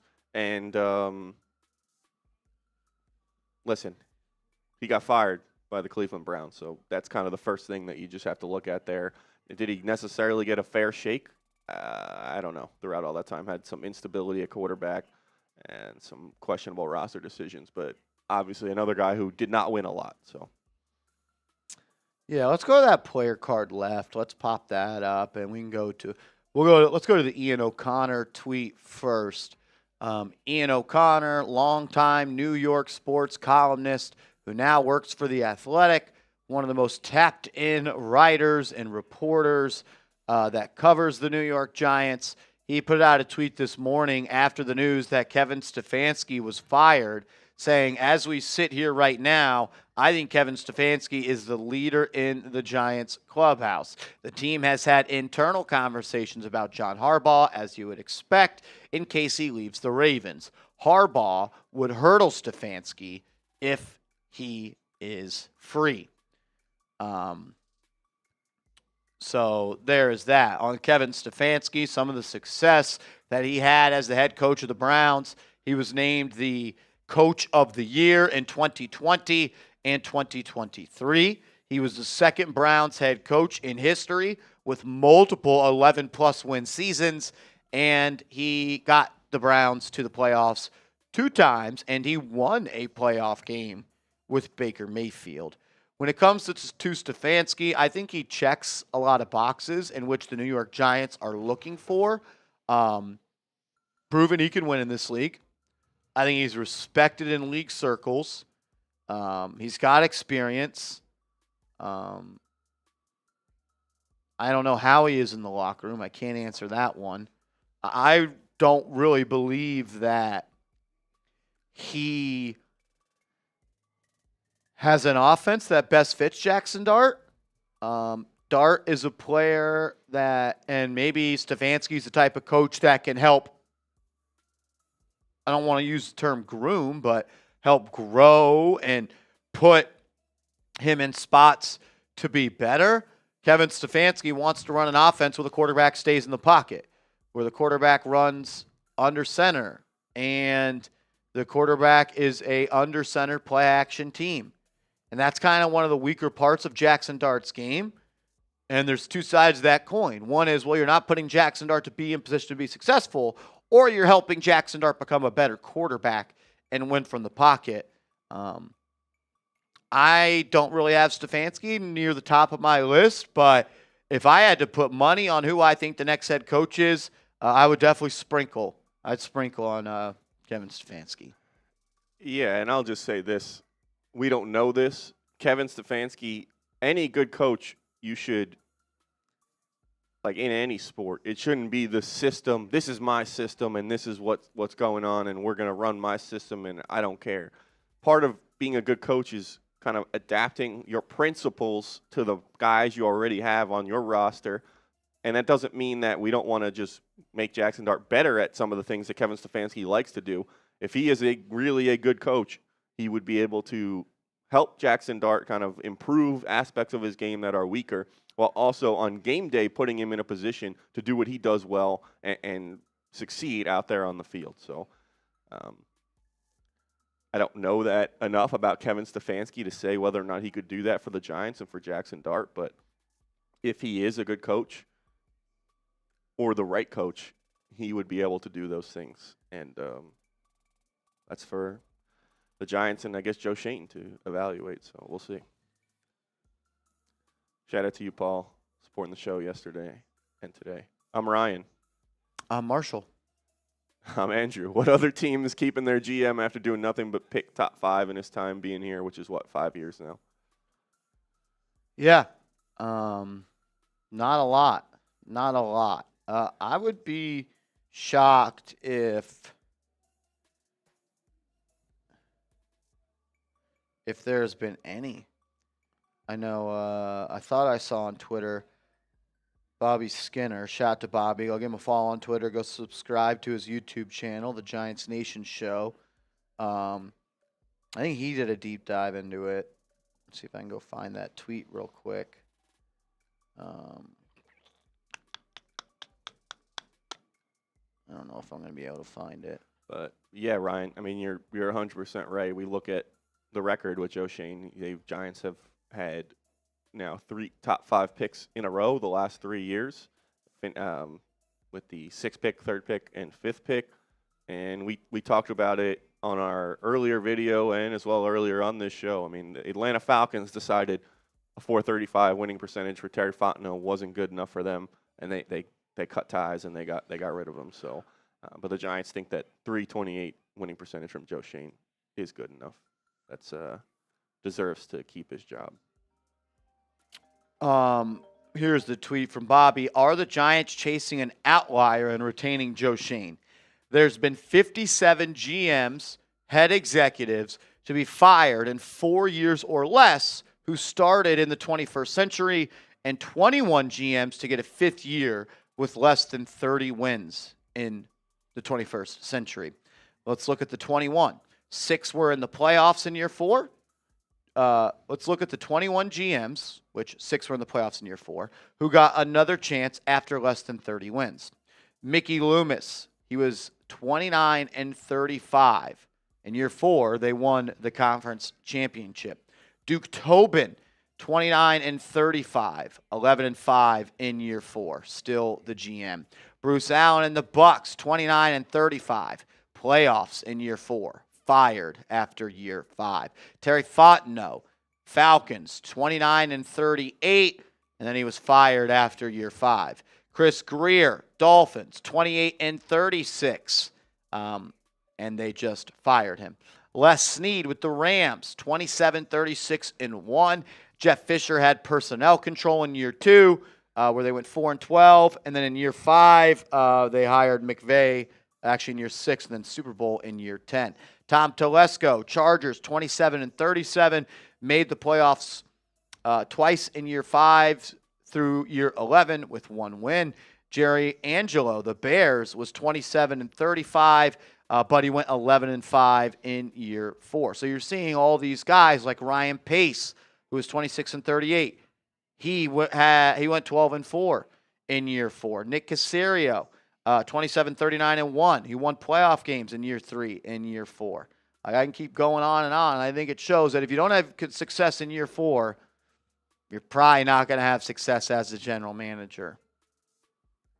Yeah, it's hard to believe that things are going to change and that Joe Schoen, the Giants he's going to start becoming better at his job. It's not easy to believe that, and it doesn't seem like the numbers or the data say that as well.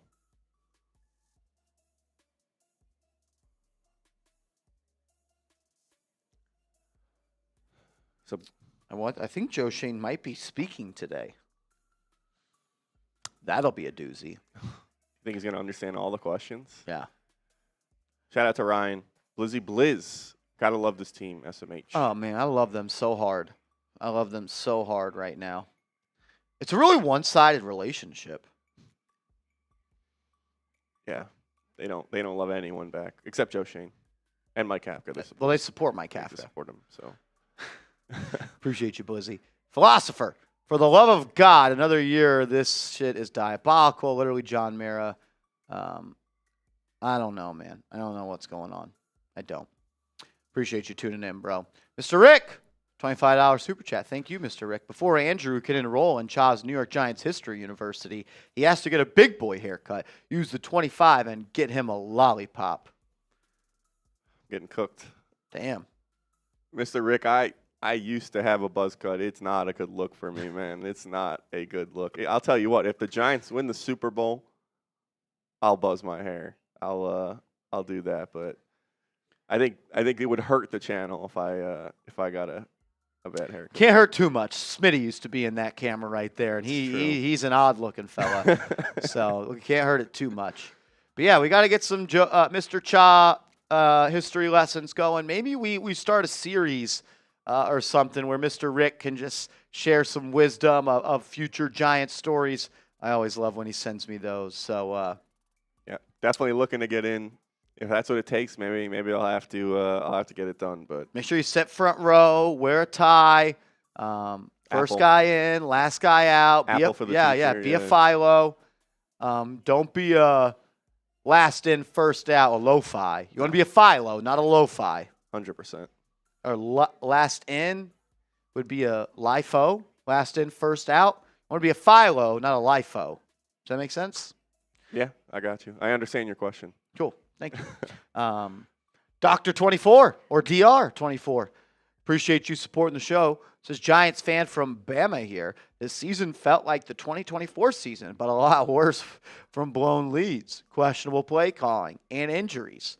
In my opinion, respectfully, Joe needs to go. You don't have to be respectful when you say that because they're not respectful when they bring him back. So, I don't know, man. I don't know, man. I don't know. It just nothing we could do about it now. It's in the past. It is. I want to say it can't hurt you anymore, but Joe Schoen's still here. I had someone comment on the video this morning say, it actually wasn't someone. It was someone that sent me a DM, and he's a viewer of the show. You guys might have heard of him before. His name is Vinny Pip. Messaged me and said, this is essentially a multi-year extension for Schoen. There's only one way to go, and that's up. Oh, Vinny, you're a lot older than I am. It can always get worse. And that's what I told him. That's what you told me. I forget what week that was. I didn't think it could get any worse than the Giants blowing all the games they did, and they probably blew 3 or 4 more games after I said that. So I ate my words on that one. Can always, always, always get worse. Joe Schoen can still hurt you. Supposedly early in the afternoon today is the word when Joe Schoen will speak. Got it. Think they won't want to give a time anymore because then he's going to show up 45 minutes late. Supposedly it's whenever they finish exit interviews with players. Got it. There was a log jam in that line earlier. That's what it says? That's what, Douglas said. They're just building in Joe like a few minutes so that he If we were to want to stream the press conference again, would you be able to set that up, or do you think Sam needs to come in here? I'd probably need a couple more pointers from Sam on cool, that. I'll ask him to come in here. Cool. Yeah, I get it. I get it, guys. Trust me, I'm upset just like all of you are. And what it is we all just want what is best for this team. And the Giants are trying to sell us that this is going to be what's best for the team. Sam Brown, Joe Schoen is expected to speak today in the early portion of the afternoon. And we would love to show the press conference. Andrew said we don't know the time because it's once player exit interviews are done, and the Giants would never let us know what time it is. I've just been told the early afternoon, and Andrew Connell says he's about 95% sure he get it set up, but maybe needs a pointer or two from you. Shout out to Sam Brown. Randy Bo Bandy. Love that. Do you think Chris Greer would have been a good hire? No. Chris Greer was horrible with the Miami Dolphins. He got fired as well. He got fired. So no.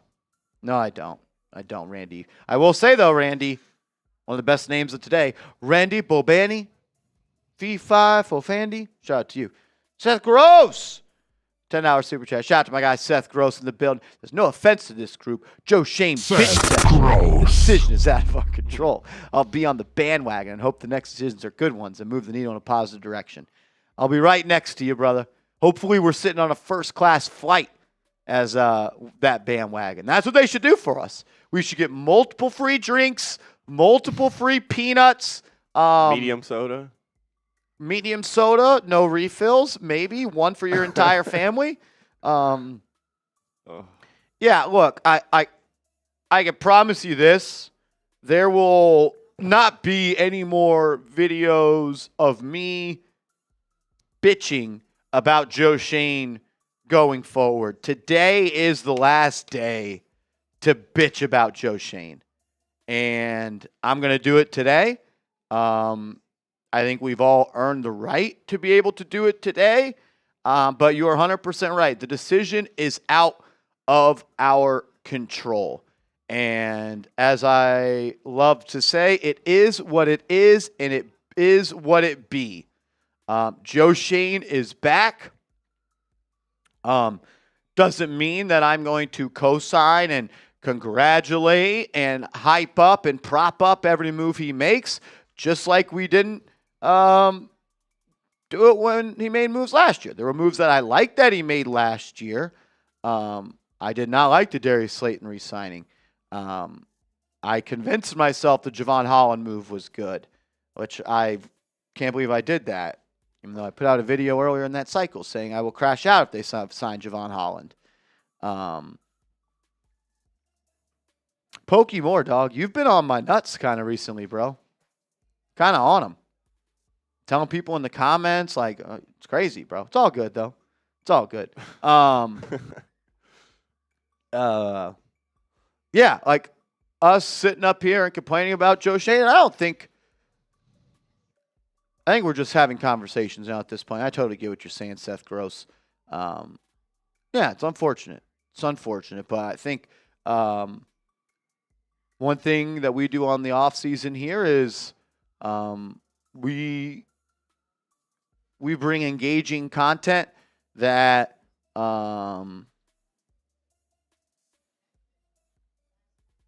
that can bring people optimism about what's coming up. Look, I don't want to be up here talking all the time about how this team is no good and they don't have a future.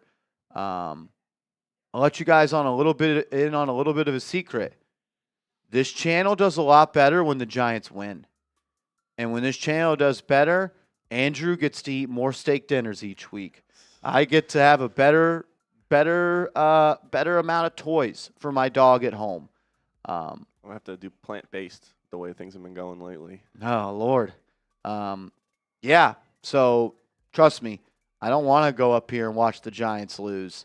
The beer tastes a lot colder, Greg Congdon. The mountains are so blue when the Giants win. I think there's like a misconception out there, and I'm talking to some guy on Twitter about it, that negativity is better than the Giants winning. All you got to go do is look at the views that have happened in the watch parties over the last month compared to the views of the first month of the season. And you will be able to realize that everyone's life is better when the Giants win. Yeah, so. Yeah, Dark Cow, I'm really spoiled on all those four steak dinners I got this season. The 4 wins. Oh, Lord. Mean salad otherwise. So, yeah, I don't want people to think that we want the Giants to lose. I don't think anyone actually thinks that has a brain. But, yeah. Giants first gate giveaway, Labrador toys. My dog, Hart, who just turned 1 year old, she has upgraded from playing with her toys to destroying them to smithereens and wanting to show me that she gets the squeaker toy out of there. Like, that was the job of her getting the toy.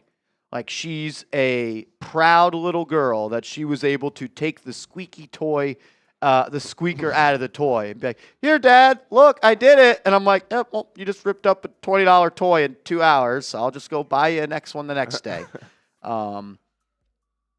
So yeah, she's gotten to that point. She used to be a player with her toys and chew and nibble and all that. No, now it's just I'm going through for the throat, and I'm going to try to get that squeaker out. Cold-blooded killer. That's what she does. She's a cute little murderer. She thinks she's so proud. She's so funny.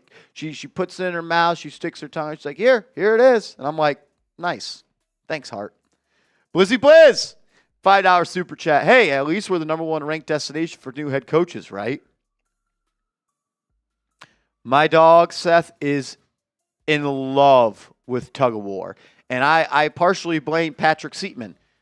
Because he played tug of war with my dog since day one. And when I went back to my parents' house for Christmas, I would say, well, backstory is my parents have a dog from the same litter, sisters. Their dog's name is Dixie. And Dixie is the much more athletic dog. She got the genes of a hunter. She is much more athletic. She is stronger. Heart is more of an inside dog. But and a little bit more of a beta than Dixie. But Heart, she will whoop Dixie's butt in tug of war because that's all she's got. She is a tug of war-aholic. One-trick pony. Yeah, she does that all day, every day. That's the one thing she's got on Dixie. But and she's just such a better girl. She's such a better girl. The best girl. But yeah, so yeah, that's where we're at. Are the Giants #1 spot for a head coach? Do you think a coach would rather come coach the Giants or the Raiders with the #1 overall pick? And I think they have more a new GM. Cap space as well. Oh, yeah, and they have more cap space. What do you think?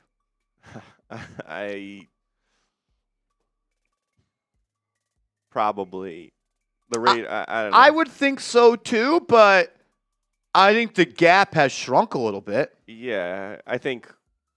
And, like, I'm also looking at it from the way of, like, the division. So, like, the Chiefs had a down year, but they're still the Chiefs. They still have Patrick Mahomes. And then you have 2 playoff teams, the Chargers and the Broncos as well. So that is a tough division to go in and try and succeed in. The NFC East, obviously, you have the Eagles. They won the division this year. They are currently still the reigning Super Bowl champions. But the Cowboys and Commanders both missed the playoff. So, maybe a little bit of an easier path there. And it's something we talked about. I think this was maybe when Daboll got fired or during the Joe Schoen press conference. It was on a live show. You look at the AFC versus the NFC. I think the AFC you have, although a lot of these guys missed the playoffs, you have Mahomes, Burrow, Lamar Jackson, Josh Allen in the playoffs, and probably just overall better quarterbacks. And you look at the NFC, maybe not. So maybe there is a potential easier path, but in terms of the roster, I mean, we've talked about this. Every team will say they have pieces. We talked about Genti, the Max four, Crosby, the 4 Brock guys Bowers. on the Giants. They have those 3 guys right there. So, and an avenue, probably more of an avenue to add more talent. So, yeah, probably still the Giants, but that Joe Schoen being retained, I don't think helps. Yeah. Yeah, we're always on Joe Schoen's time. The word is early afternoon today, and they are an hour before us, so they're already in the afternoon. They are in early afternoon. He was he was 30 minutes, and then he moved the time back, and then he was 15 minutes late to that. It's late, mid or late afternoon. Yeah. But that's why they're not giving a time this time, so that he can't be late. Of course, because they fired Joe Schoen.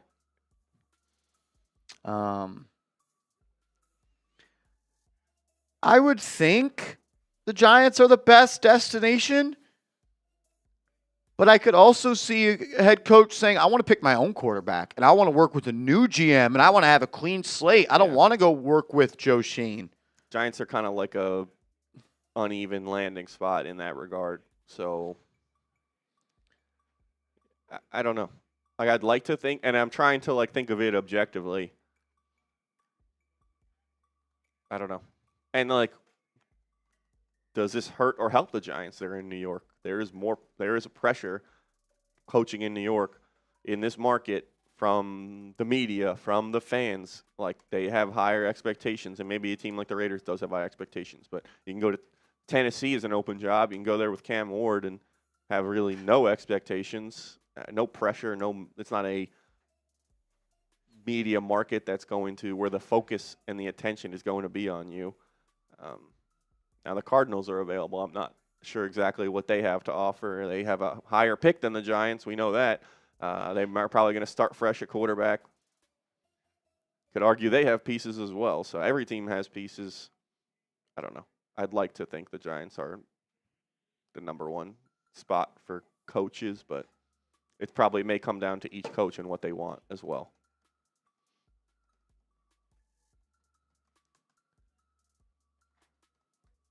So, shout out to you, Blizzy Blizz. Nico the Greek, explain how the Falcons GM gets fired, but Joe Schoen stays.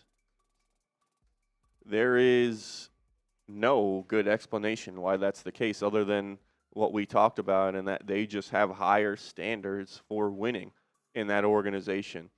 We'll pull up this again. Terry Fontenot, an extra year, has a higher winning percentage and better record than Joe Schoen has had in his Giants tenure. It's not close either. It's not close. He significantly higher. So the only answer to that question is that they just have a higher standard in their organization over what they expect out of their general manager, out of their head coach, and out of their football team. And that's why they decided to fire and clean house, and that's why the Giants have retained Joe Schoen and not fired him. Yeah. I don't know. I don't know. This team just, when you think that the fastest way to get to the destination is go right, they're going to go left. You go right, they're going to go left, and then left, and then left. 3 lefts make a right, right? Get right back to where they started. Yeah. At some point, you take a U-turn as well. Yeah. Well, no, if you go right, and then you go left, and then left, and then left again, we'll be going right. It's just going to take them 2 more turns to get there. But that would make me optimistic that they could get there, and I don't even know if they could. It's do like that. the Giants will get to that last turn and then they'll go back the way they came, and they'll never get to the destination that they want to end up at. So you would think they don't always. They don't always. always do that. They don't always, but that is what we are hoping for. Are we running into an Ohio State situation where we set up a whole thing and it doesn't happen? Yeah, no, that's definitely a chance. That's definitely a chance. What happened with that? You don't want to know. I don't want. All right, never mind. Sorry, I asked. Nico, what's up, Beast? Explain how Falcons. Yeah, he just kind of explained it. Yeah. It's. I'm sure he said it. I was kind of replying to someone I that. showed the winning percentage graphic and just Yeah, one team expects to win, and one team is okay with losing. Oh yeah. We're the best losers, the greatest losers, except week 17 and 18 when they win. Someone I tweeted out on Twitter today, as I thought that this was pretty funny. So I think I'm really funny. Darius Slayton said he'd like to be the Giant. He said he'd like to see the Giants' next head coach be someone that is Tom Coughlin-esque. So I quote tweeted that, said if Tom Coughlin coached Darius Slayton, he would be glued to the bench. And someone quote tweeted that and said, he'd be catching the football, Marshall. That's the difference.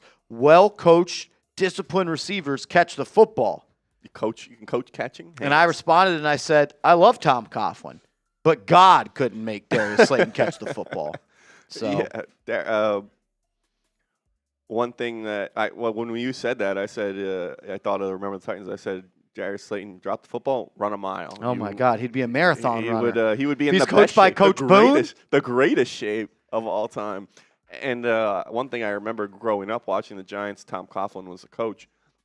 My dad used to tell me about it. He has such a short leash on guys that mess up or fumble the football or things like that. And if that happened to a guy, he get pulled from the game, and he likely wasn't going back in for a few games until he re-earned the trust of Tom Coughlin. In which case, yeah, Darius Slayton, you drop the ball. He wouldn't have as many drops because he wouldn't be out there as much. Because as soon as he dropped it, he'd be on the bench. Shane Tompkins makes a good point. And if you catch it, don't push off. Darius Slayton had 2 70-plus yard touchdowns taken away this year because of offensive pass interference. Just brutal. So he does something. So he can't get open without committing illegal activity, and he can't catch the football. So yeah, Nico the Greek, appreciate you. We got ball to sack. Ball to sack. What's up, Beast? Vance Joseph, greater than sign. Well, that's awesome because we have the one and the only former Broncos breakdown host, Sam Brown, who I think covered Vance Joseph as the coach of the Broncos in the room. Sam Brown, if you had to describe Vance Joseph as a head coach in one word, what would it be? Coordinator. Yep, exactly. Yes. Some people are really good So coordinators. Some people are just that, and that's okay. And that's okay. Look, I think Vance Joseph is a hell of a defensive coordinator. It did not go well when he was the head coach for Denver. Cool. Seth Gross says, what are today's rumors about Harbaugh, LaFleur, and Tomlin? Rumors today about Harbaugh are that there could be a mutual agreement to part ways. That was reported by Adam Schefter yesterday. And with the Baltimore Ravens losing in heartbreak fashion yesterday to the Pittsburgh Steelers, that is definitely a possibility. For Mike Tomlin, I don't really think that the Steelers are going to move on from him unless Tomlin kind of puts his foot in the ground and says, I don't want to be here anymore. And for Matt LaFleur, something to monitor there is, I saw a report.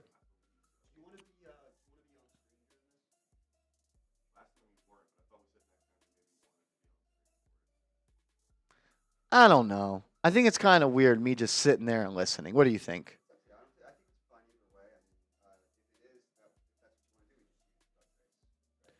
I just feel like I'd be like a mime up there and like my I think I like it better off screen. Yeah. Maybe put me in the producer cam up there. As you can see my face when Joe Schoen says, I believe in this young core. There was a report, Seth Gross, yesterday about LaFleur. I'm trying to find it for you so I can get you the exact wording. I tweet a lot, and I sometimes struggle to find it.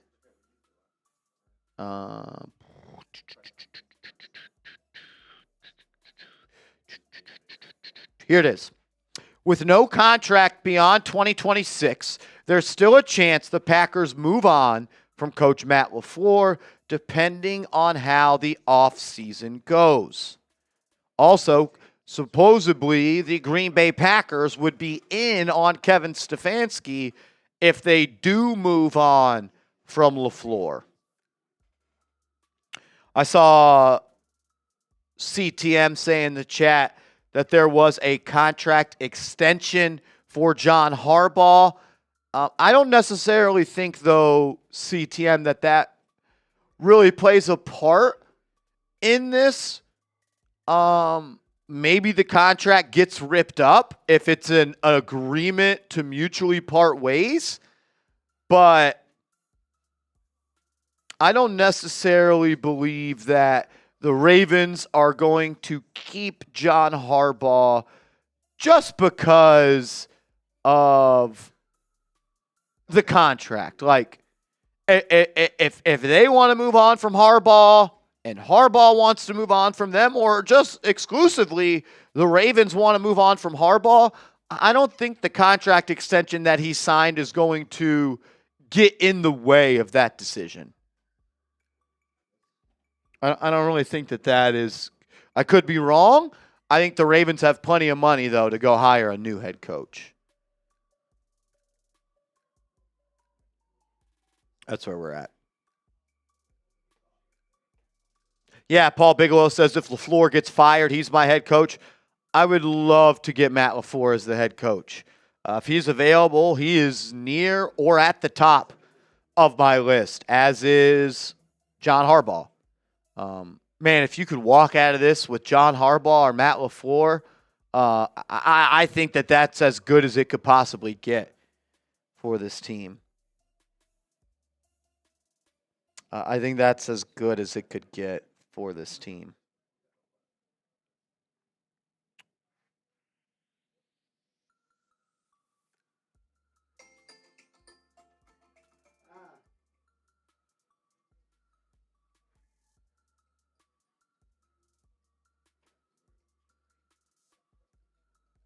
Shout out to everybody in the building. 380 people live. Appreciate everybody here. If you haven't yet, please hit that thumbs up icon.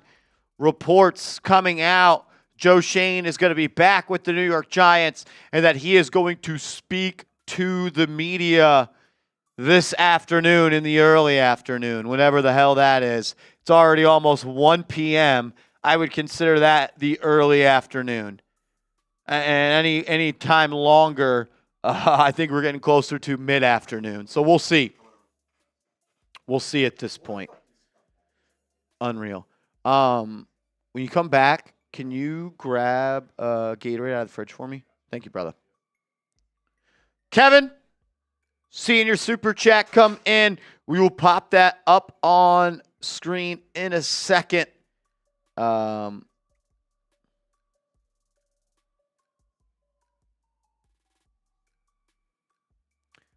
Pop that up in a second. RJ, good to see you back, man, even though you hate the show.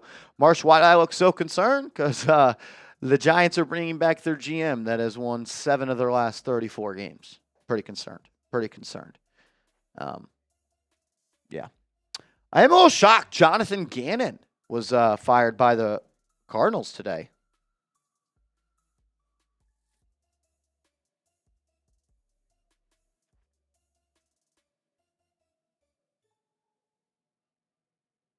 Dan Duggan saying, if I had to handicap the assistant most likely to survive the regime change, it would be Charlie Bullen. Has connection with Schoen, highly regarded by players, can keep as the outside linebacker coach, so a head coach would probably be more amendable than inheriting a coordinator. Interesting. You would think Carmen Brasillo would be up there as well. I also kind of worry, didn't the Giants make it abundantly clear this year that it was the coaching was the reason that they weren't good? Didn't the Giants make it clear? We did not win games because of coaching. We believe we have the talent. We have a young core. The Giants painted the picture that they did not win games because of coaching. So if coaching was the reason you did not win games, you shouldn't be bringing back any coaches, right? It's kind of backwards. We didn't win games because of coaches, but we're going to keep some of the assistant coaches. That doesn't necessarily check out for me. That just seems like the wires are crossed and we're not doing what's best. Thank you, brother. I don't know. Maybe I'm just insane to even think that. I'm the most insane. Ryan says only coach to keep is Brasillo. Yeah, I wouldn't be mad if the New York Giants kept Carmen Brasillo. Kazan says do a new draft video. All right, we're going to sign off. We're going to go do a draft video. See y'all later. We could do draft videos for the next 3 months, bro. We'll be all right. We'll be all right. We will have a video coming out on the channel this week, though. A mock draft with the oh-so-precious number 5 pick.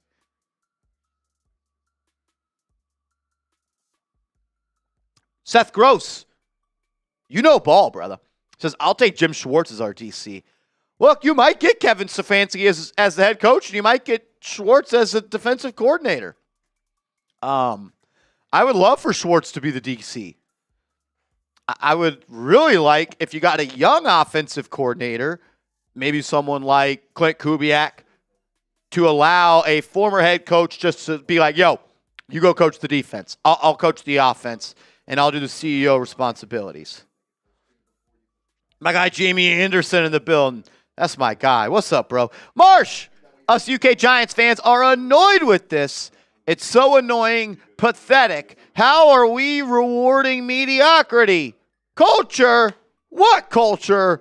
A losing one is annoying as hell. Jamie, that's why we get along, my man. We're on the same page. We are in lockstep. Yeah, I don't think, did anyone, when you got the notification from us, you got the notification from someone else, did anyone go, woohoo, Joe Schoen's back? Did anyone do that? Thank the heavens, we're bringing back Joe Schoen. Did anyone do that? And if you did, I would love to speak to you. I'd love to speak to you. I don't know.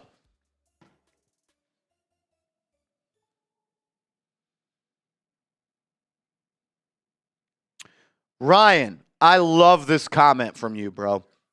Says, to be honest, Marsh, I would have loved having the 1 or 2 pick for a haul of picks for trade down.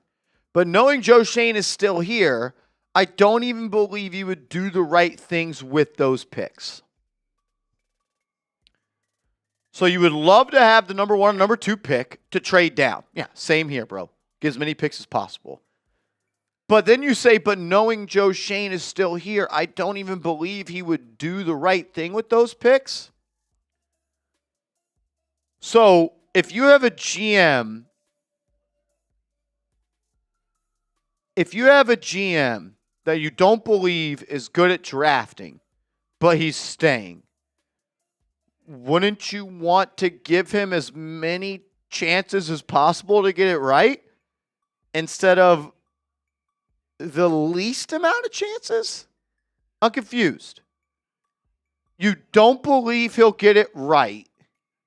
Therefore, you don't want more picks? I'm trying to follow you, but you've wandered into a pitch black alley where I can't see where you're walking anymore. I don't understand. That's like saying, I'm not going to play the lottery because I don't think I can win. No, it's like saying this. I would rather have 0 lottery tickets than 5 lottery tickets because I don't think I'm going to win. Right?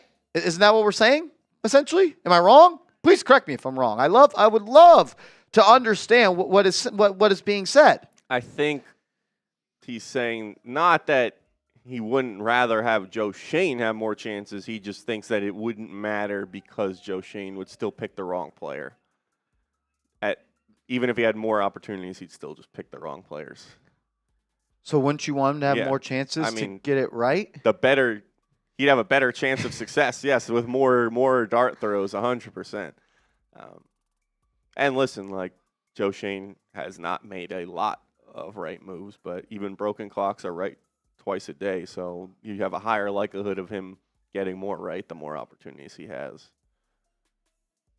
I'm in agreement on that. Yeah, me too.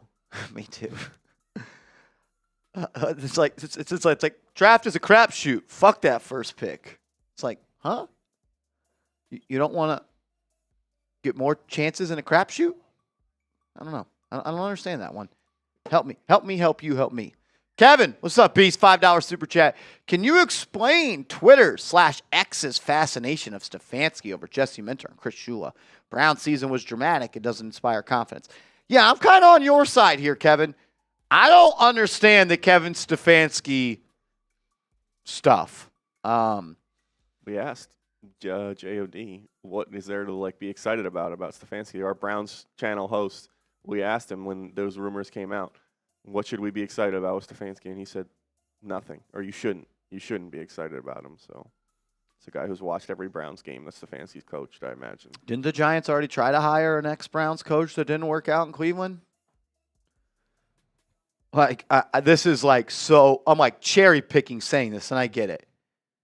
When would it ever be a good idea to hire a failed Browns head coach?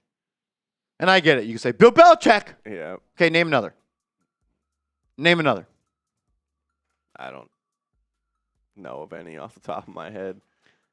I don't think How there are any. like out there. here's a crazy concept, Andrew Connell. As Tom Pelissero has some sort of smoke machine going on. What is that, air purifier maybe? I don't know. Is it a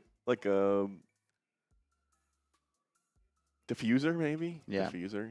I have a crazy thought here, and if I get too crazy, let me know. When you hire head coaches, you should pluck them, wait for it, from good teams. I get it. People are going to unsubscribe by me saying that. People are going to be upset that I said it. But I had a crazy thought that if you're going to hire a head coach, maybe hire the ones from good organizations that had success at good organizations instead of ones that failed as the Browns head coach. I know that's crazy. If it's too crazy for anyone, you can unsubscribe. I get it. Clickbait. Clickbait. So, appreciate you supporting the show, Kevin. I hope that I didn't get too. I hope it wasn't too transparent. It's kind of crazy. Yeah. Hope that's okay. Yeah, Seth. I honestly didn't even think I should say it, but I wanted to be open with you guys and let you know on how I think. Yeah. Gabriel.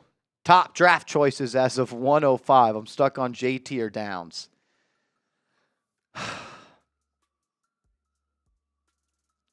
You know what I can't wait for? This draft to be considered a 4-player draft. Yep, you know that's coming. It's coming. It's a 4-player draft. Yep.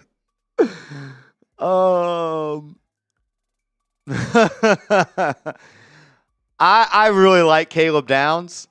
I really liked the idea of getting Caleb Downs on a trade down where you also had a chance to get another first-round pick, but that was way too wishful thinking for me. I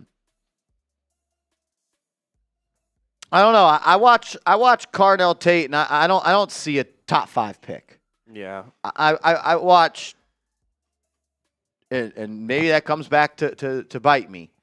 When I think of top 5 picks at receiver, you got to walk into the league and you got to get a stack. Like, you got to be a Malik. Yeah, Malik Nabers. That's what Is Carnell Tate Malik Nabers? Is Jordan Tyson Malik Nabers? Are they Julio Jones? Yeah. Are they A.J. Green? Like, I guess you could look at it as they don't even have to be the number one. Assuming Nabers comes back, they won't have to do that, but doesn't mean they shouldn't be capable of it. The idea of using a selection on a player like that is so that you can create kind of that strong point in that position and make it a matchup problem for defenses where they can't cover both of them. And if a guy is okay and able to be covered, it's just not worth it. Nah, Wyatt says you got to get a wide receiver 1B if you're picking that high. You got to get a wide receiver 1A. You don't pick a receiver at the top 5. You think he's a 1B. No, he's a 1A. You get 2 1As. Like, Devontae Smith wasn't picked in the top 5. Like, he's one of the better 1Bs, if not the best. T. Higgins wasn't picked in the top 5. A.J. Brown wasn't picked in the top 5. Like, if you're taking another receiver at number 5, he needs to be a top 15 guy in the league. JSN didn't go top 5. Like, Justin Jefferson didn't go top 5. Buka from the Bucs. Yeah, Buka. Like, you got to be getting a Jamar Chase if you pick a receiver at number 5. I don't know if I get that from Carnell Tate. He's a good receiver. Like, sometimes if rookie year T. Higgins was in this draft, would you take him number 5? I'm not. Yeah, there's a reason he went in the second. He's a great player. He's a beast. And he was a great player in college, too. And it's tough to evaluate Tate in that way because you play at Ohio State. And sometimes it's like with the big programs, you don't really get to see what a guy could do if he had to kind of do it all himself. He hasn't been tested like that, and yeah, I get they're not coming into that situation, but I don't know. A good GM should be able to find a receiver in round 2, round 4. But that would... It's asking too much of Joe Schoen. Yeah, that would be asking for a good GM. So, any thoughts on Downs? I guess that whole thing, positional value at 5 and all of that. Yeah, the more I do this show and the more I this will be the 21, 22, 23, 24, 25. This will be the 6th NFL draft that I cover here at Chat Sports. The whole positional value thing to me is a little bit overblown. And like, I think about it like this. If Brock Bowers was in this draft, you're telling me you wouldn't take him at 5 because he plays tight end when he's essentially the best tight end in the league? I don't understand. You're telling me if Ed Reed was in this draft, you wouldn't take him number 5 overall because he's a safety? You wouldn't take Troy Polamalu because he's a safety? I don't know. I have a hard time doing that. I think there's a time and a place. Maybe don't take a running back number 2 overall. I mean, that positional value philosophy, I think it does get overblown a lot. Sometimes teams don't really just think it's as simple as it is as taking the best player you could possibly take. But I do think Joe Schoen believes in that positional value theory. You can look at a lot of his first-round picks are on quote-unquote premium positions. We've got edge rusher. We've got wide receiver. We've got quarterback. We've got cornerback. You've got offensive tackle, edge rusher. Like he believes safety in in round 2. Yeah.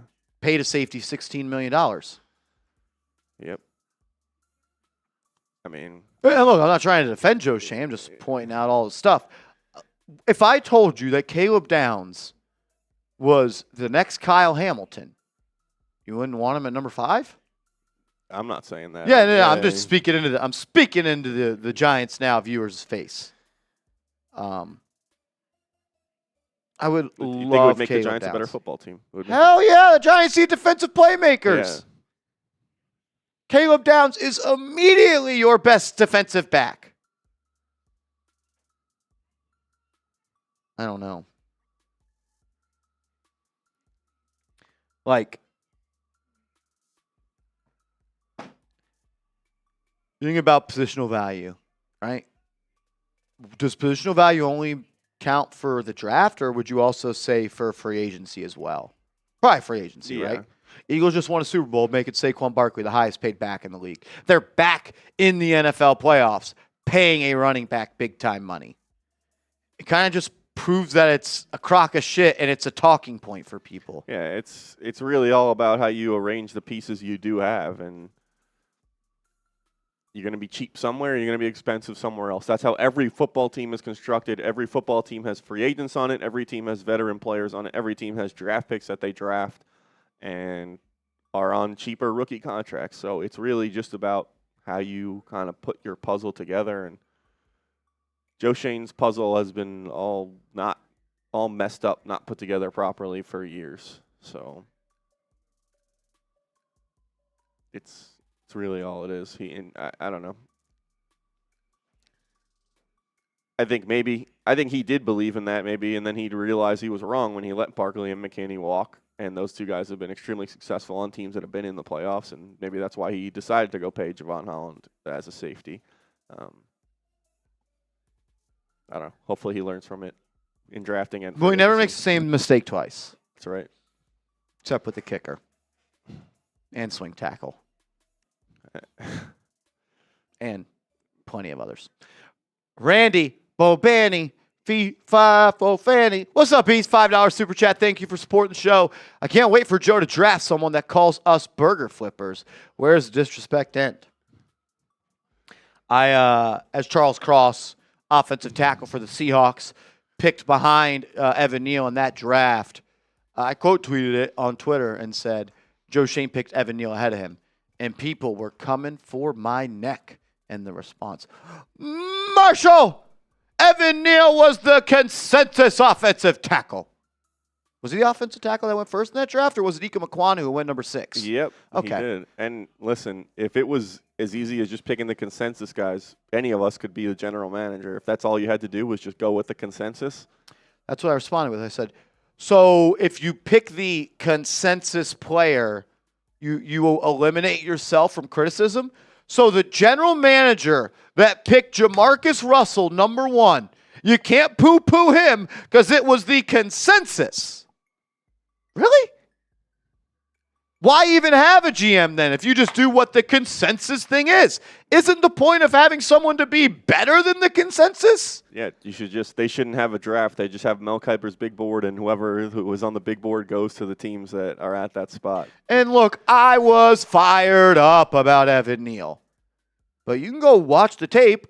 I had Ika Makwanu ranked above Evan Neal throughout that draft cycle. Look, did I think Joe crushed that first round? Yeah. And everyone did. And I get it, but it's not my job to get it right. It's not your job to get it right. I'm not someone that makes tens of millions of dollars. Your job as the general manager is to get it right. And he doesn't do it that often. I don't know. Yeah, Evan Neal. And I'll take a step further. I'm of the belief, and maybe I am, and I get it, I'm delusional as hell. I believe if I sat down in a room with Evan Neal for 15 minutes, I would have figured out that he was a piece of shit. You would think. Maybe they didn't ask. Maybe Joe Schoen didn't understand the questions that he was asking back then to Evan Neal. That's what he's learned in his time as GM. We would pick the one guy from Alabama on the offensive line who doesn't turn out to be a good pro. It's just kind of how it works. So, nice job, Joe. Ryan, we're like actually disproving your point, bro. You're saying that we should give Joe Schoen the least amount of picks because he's not going to get it right. That's what you're saying. I'm saying you should give him the most amount of picks to give him a chance to get it right. What you're saying is we shouldn't even have had that number 5 overall pick for Kayvon Thibodeau. F it. We're going to get the pick wrong anyways. Like, let's say it's baseball. Joe Schoen's a 300 hitter. If he has 10 at-bats or 13 at-bats as a 300 hitter, is he going to have more hits if he has a 10 at-bats or 13 at-bats? He's going to have more hits than 13. Yeah.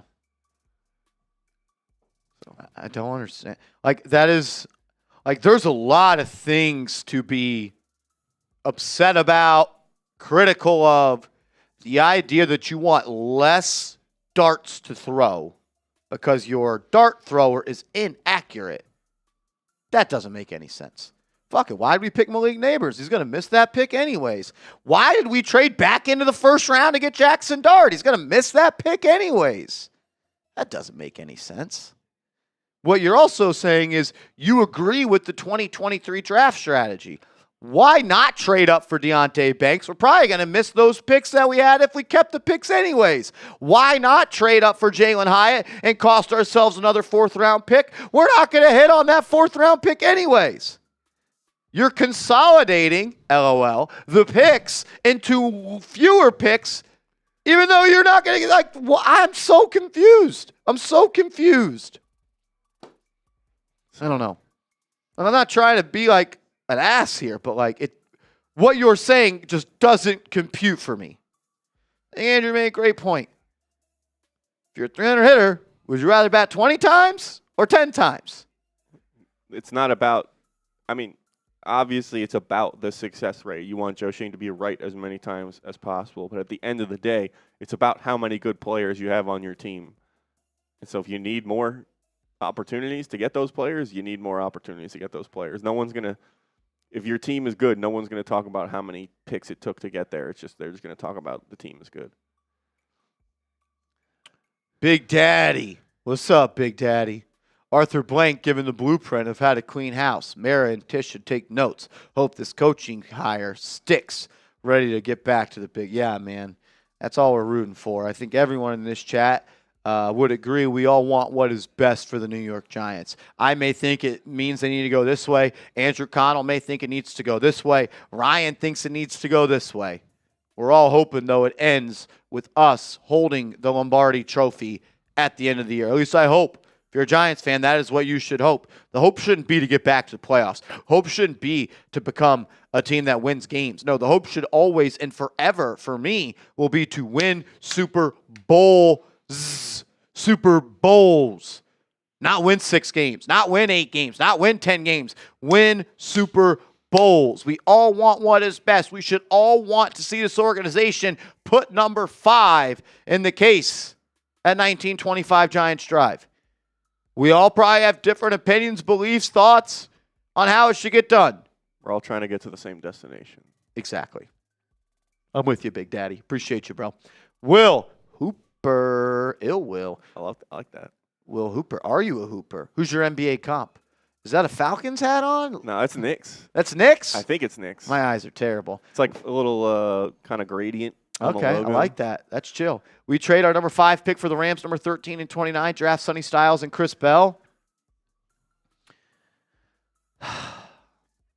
Listen, we just talked about trading back, how that could be a good move to get more picks. So in terms of the players, it's hard to project because you don't know who's going to be available. Exactly. I think my thing with trading down is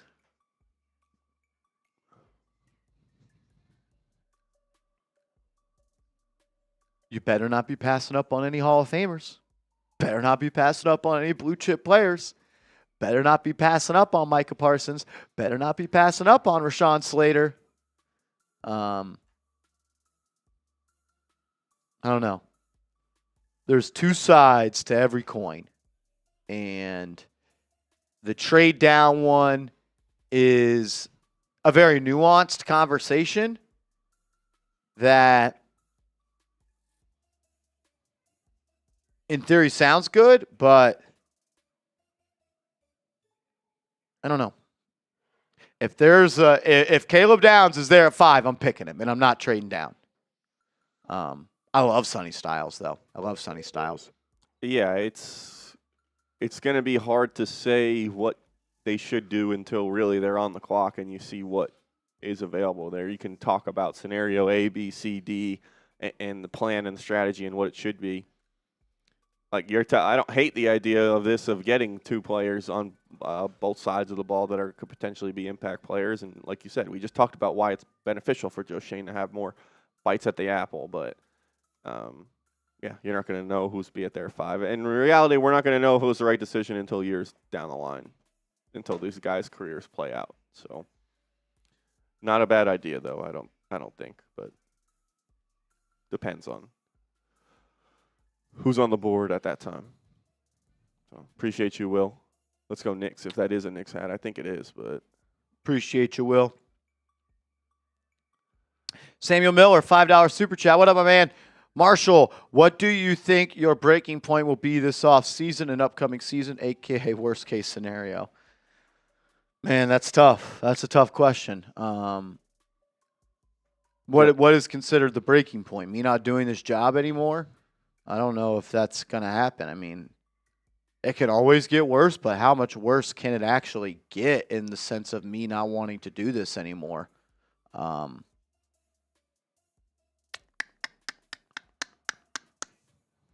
don't know.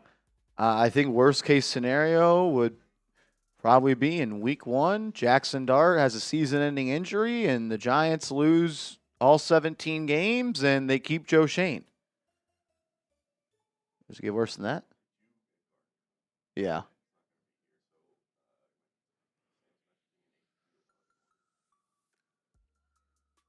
It says it won't arrive for a couple hours. I'm cool with that. Appreciate it. that would suck. That would be really bad. My biggest fan in the chat, Big Daddy. We can all hope the chat sports fires, Marshall. I'm not sure there's a comma needed there. But, bro, you watch every video, you comment every video, and you love to hate on me. Just know I would never show up to your job and give a rat's ass what you do. That's different than the other. This is different. We got 2 Big Daddies in the chat. Different Big Daddy. This is one where he has a profile picture where it looks like he's with his son, Arthur Flores. It's all good. Every show he's in the comments, watching and commenting, being a supporter. I appreciate you, bro. I appreciate you. I'm not going anywhere. They won't fire me. And I don't say that in a condescending way or anything like that. I'm here to stay, and I appreciate you staying around. I appreciate you staying around. Yeah, Sam, that would probably be worst case scenario for me. Probably worst case scenario. Edwin, what's up, man? We cyberbullied a studio to redo Sonic the Hedgehog. Let's do this. Oh, man. Yeah. Look, unfortunately, I don't think it's going to happen. I don't think it's going to happen. I don't think it'll happen. Unfortunate. Very unfortunate. Paul Bigelow, what's up, my man? Shane understands the question and won't make, he understands the hell out of those questions. He understands the hell out of them. Not going to make the same mistake twice. Appreciate you, Paul. My man Seth Gross, I'm a CFO mentality. When something doesn't work, you review the process. With so many failed poor draft selections, do you think it's time to review our evaluation process? Yeah, I would be. And Joe Schoen kind of said that he was going to do that in his bye-week presser, that they're going to review everything from head to toe. And I look at that as he's like deflecting blame. Like he's not accepting that he's the reason that things are going incorrectly. And instead he's saying, oh, we got to figure out which of the people under me are doing a good job and which people under me are not doing a good job. And I don't know. I mean, it's got to fall. Like, does he have the ultimate say at the end of the day? I'm sure, yeah. So if he is taking the decision of someone who's telling him one thing and he doesn't agree with it himself, he's still going with it, that's on you. Yeah. I would like to know, Seth, like when he does that process, what does he come away with? Like, what does he believe he did poorly? What does he think he needs to do better? What did he learn from that? How will he apply the research, the hours that he spent with a self-eval? How does he apply that going forward? Because he said it. I'm not going to make the same mistakes twice. I guess my question would be, what do you think the mistakes are that you made? Because if you can't point out your mistakes, Andrew, you're never going to get better. If you can't analyze self-performance and say, I need to be better here, I need to be better here, I need to be better here, but you're not actually zeroing in on the actual mistakes, how do you get better? And I have a worry that he doesn't even know what his mistakes are. Yeah, no, there is a lot of truth to that. And, I mean, for a guy, when you're a general manager of a football team, it should be pretty clear based on the players that you're selecting, what you're paying them, the players you don't select, the players you don't sign, which only the Giants will know how close they were to signing other guys or picking different guys at whatever spot the spots were. Going back and seeing whether or not you made the right decision. And it should be clear. It should be obvious. Hey, a lot of the Giants' mistakes were televised on national television, and everyone got to see them. I think Joe Schoen should be going back and kind of reviewing what he thought he knew about the free agency landscape, because he thought Saquon Barkley was not going to Philly and thought he was going to Chicago or Houston or wherever. So, yeah, I agree that Joe Schoen needs to look in the mirror and decide and figure out what he did wrong and make changes to how he does things. Because, this is at the point where you kind of mentioned earlier, we're upset that Joe Schoen's staying now. Starting after this, we have no choice but to root for Joe Schoen to get better at his job, because otherwise it means the Giants get worse off if Joe Schoen doesn't get better at his job. So we have to start rooting for Joe Schoen to do the right thing, to make changes, to start learning and understanding how to do his job better, making the right draft picks, making the right free agency signings. And the way he's going to do that is realizing what he's done wrong in the past and learning from it. And that doesn't mean just doing the opposite. You talk about a lot of the time, it's process over results, making sure you're refining your process and not going based off of the results, even if it was the wrong way that you got there.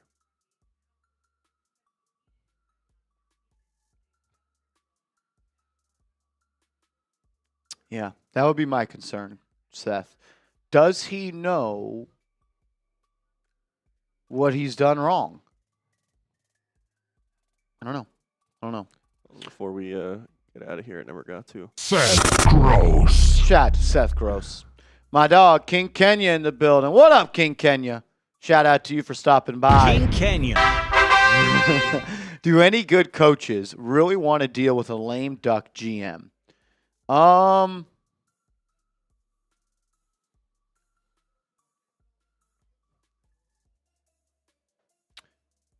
I look at it kind of in two ways. Is he a lame duck GM? He is on the last year of his contract. The New York Giants wouldn't be stupid enough to fire Joe Schoen after the first year of the head coach, right? I don't know. I wouldn't put anything past him at this point. I really wouldn't. I almost look at today as we're giving you an unwritten extension. Like 2 to 3 years. And as long Yeah. as the new coach, you're there. The new coach, who you select, which they are allowing him to run the head coaching search, that's it. You have another chance with this head coach.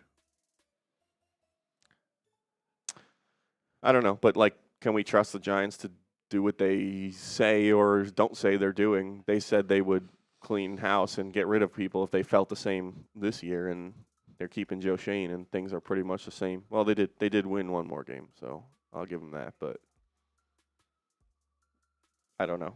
I've kind of eliminated the thought in my mind that the Giants are going to do the logical thing. And it's more likely that they're going to do whatever the illogical decision is.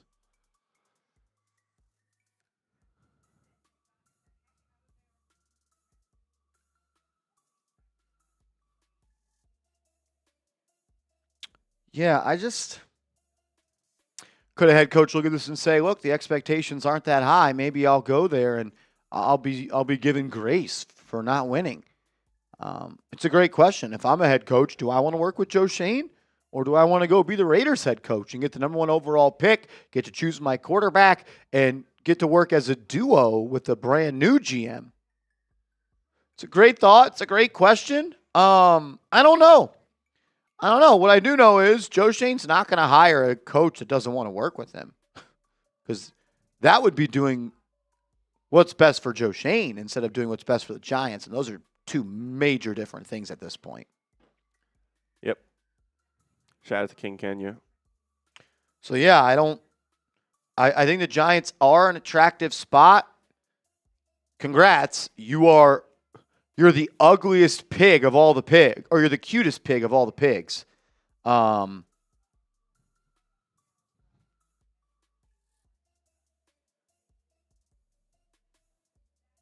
No, you don't get a gold medal for being the most attractive head coach job of all the teams that fired their head coaches. Yeah, I mean, what is that? Thanks for being a better spot than the Raiders. Thanks for being a better spot than the Cardinals. You don't want to be in that group. You want to get out of that group. You don't want to be compared to those teams. You want to be compared to better teams. So,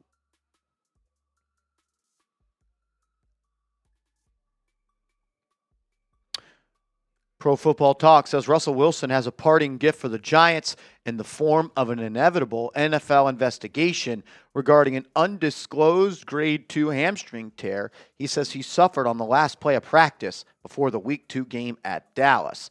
Russell Wilson says, not the Giants' fault. They didn't know because I didn't want to tell anyone because of the circumstances. I just had to play through it to try and go ball that day. Thought we were going to win that wild, crazy game. So he played with a torn hamstring, and nobody knew about it. Can I let you in on a secret? It wasn't torn. Yeah. It was torn, but he was running in that game. Threw for 450 yards. And then he comes back in the game where Dart got hurt, and he was running in that game too. What was the one where was it the Bears game that he came in? He tried to run in from the 5-yard line. Yeah, I mean, You're doing that? Exactly, Bronx boy. He's bringing attention to his best game, and he's bringing attention to himself. look at how great I played with a torn hamstring. Imagine what I could do with a regular hamstring. I'm Russell Wilson. Someone give me a contract. Man, congrats. You threw for 450 yards against a team that allowed 100-plus yards to Gunnar Olszewski yesterday.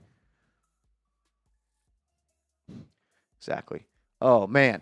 We got a 3-point goal. Corbin, bang! Give me some C's in the chat. Shout out to Corbin, a $50 super chat. Major salute to you, bro. Says, hey, Marsh, is it going to be okay? Hey, Marsh, is it going to be okay? Are we going to be fine? Oh, man. We draft trade Kayvon our second, so move. I think it is going to be okay one day. I don't know how soon that okay is going to be. I think there's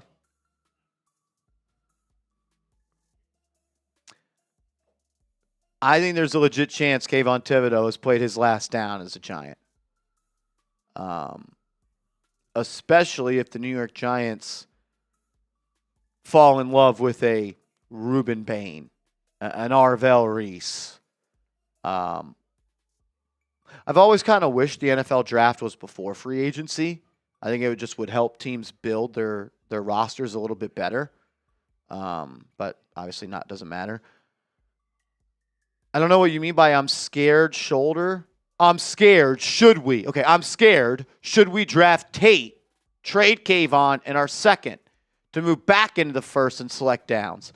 I don't know if you're going to get high enough in the first round with Thibodeau, your second round pick for Downs. I think Downs is going to be a top 12 selection in this draft, and I'm not sure that Kayvon a second gets you into the top 12.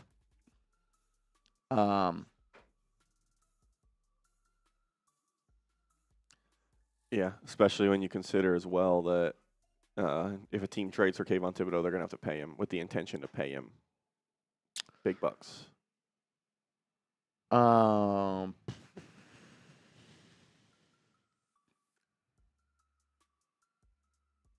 love Downs. I would choose Downs over Tate at this point, as we sit here on January 4th or whatever date, January 5th. I would probably lean Downs over Tate.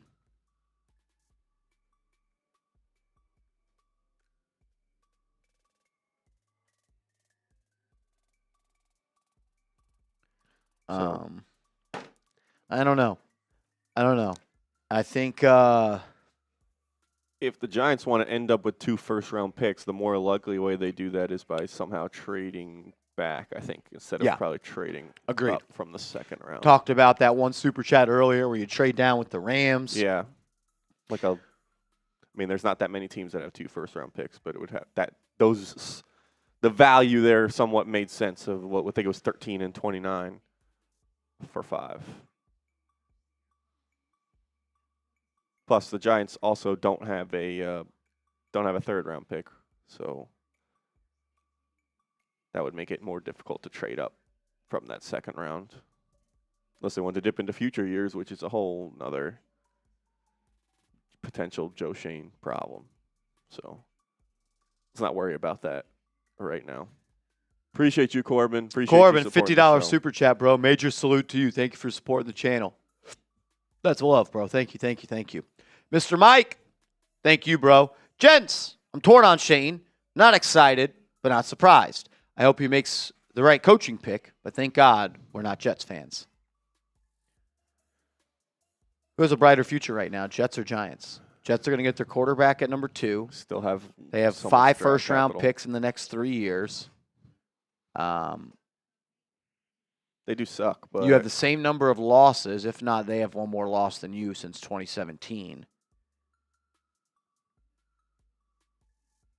I think the Giants are in a better spot. I also bleed Giants blue. The fact is we have to have a conversation about it. It's not clear. Yeah. We do have the QB.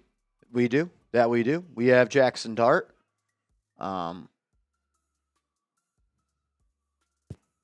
Yeah, I guess thank God we're not Jets fans, and they probably will F it up. But And I guess we did have somewhat more recent success than them, although it's now a while ago. They haven't done anything right in years, longer than us. it's a It's a what's that? Tom tweets that all the time. The mid off. It's not even a mid off though. It's Yeah. worse than a mid off. Yeah, I mean, like I talked about this before. I don't know if you were listening or not, but at this point, like once this day is over, once this live stream's over, we have to just root for Joe Schoen to immediately start doing the right thing and get better at his job. So hopefully, he does make the right coaching pick. Hopefully, he figures out what we're his all mistakes rooting are. for Joe Schoen. Like, because the opposite of that is to root against for him to do the wrong things and that's only going to hurt the Giants. So it's only going to help the Giants if Joe Schoen starts doing the right thing, making the right decisions, making the right draft picks, making the right signings, picking the right head coach. The sad part is that, can we really trust that? Not sure. So, Agreed. We'll all be rooting for Joe to make the right moves because I think everyone that's watching this show is we all want the same thing. We want the Giants to be able to win another Super Bowl. And the fastest way for that to happen, it seems like at this point, is for Joe Schoen to turn it around. See if that happens. Nicole O'Brien, I want Mekhi Lemon. Beast. Mekhi Lemon is a beast. I don't think you take Mekhi Lemon at number 5. Maybe you can get him in round 2, but I think he ends up going in the mid to late part of round 1. Giants don't really have the ammunition to trade up.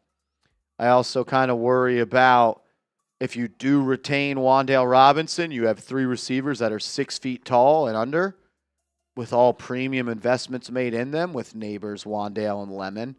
You kind of want your wide receiver room to look like a basketball team. Different variations. You have your point guard. You have your post. You have your wing.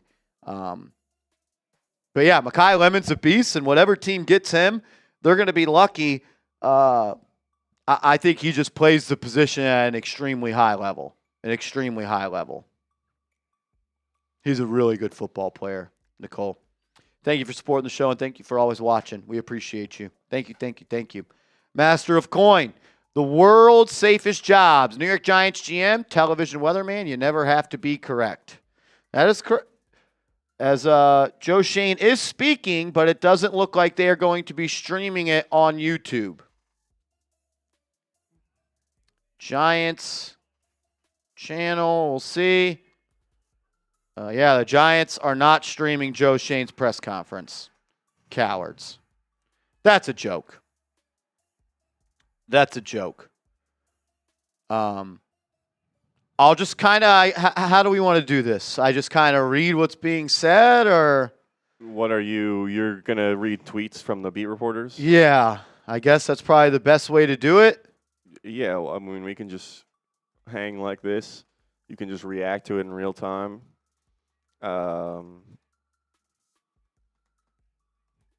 Just like I can just like leave sub counter up or something, or Joe Schoen big cam. But yeah, it doesn't look like I'm here on the page. Doesn't look like.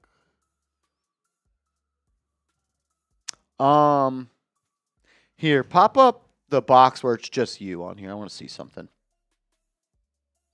Joe Schoen is speaking to the media, and it is not being streamed anywhere. All right, push that across. I want to see something. Let me see that mouse. No, you stay right there. Where's the damn mouse? I want to see something. All right, we are trying to figure out how we can get a live reaction to Joe Schoen's press conference. Appreciate you guys hanging with us. I don't even know my password.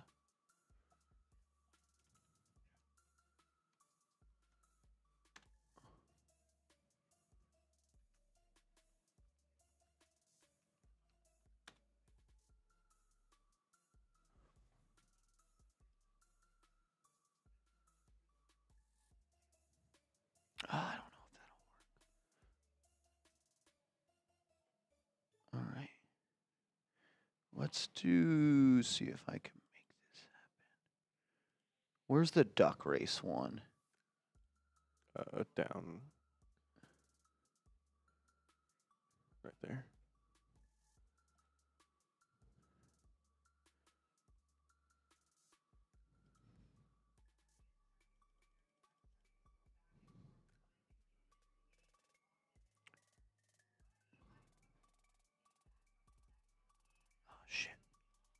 Appreciate you guys hanging with us. Thanks everybody for stopping by. I think what we want to do here, can you go into the crop of this? Let me see something. And kind of just crop it to where it's just like the timeline. You get all the URL stuff out of there. Click on that. Settings. Crop. Yep. To the top, like right under the URL, like right on down, like right there, and then yeah, delete that. Yep, and then move it up from the bottom a little bit to get kind of that bar. No, undo that. See how this is in the frame? Get that out of there, and then put me. Move the box over, like the whole box over.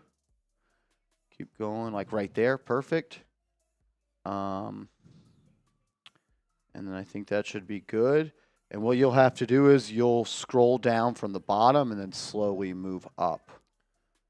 You see what I'm saying? Yeah. Trying to make this work. Scroll down to where I keep going.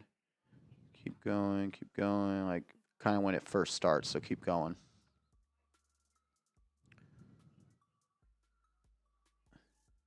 Trying to figure this out. Joe Schoen speaking to the media.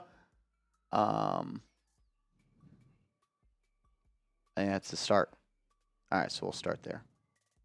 Cool. Push it over. All right, so no sound will come through, right? I can. Yeah, I just muted it. Okay, cool. All right, so Joe Schoen at the press conference, not being streamed anywhere. We'll try to keep you up to date. Says, I'm honored and humble that John Mara and Steve Tisch are allowing him to see this through. How could you not be?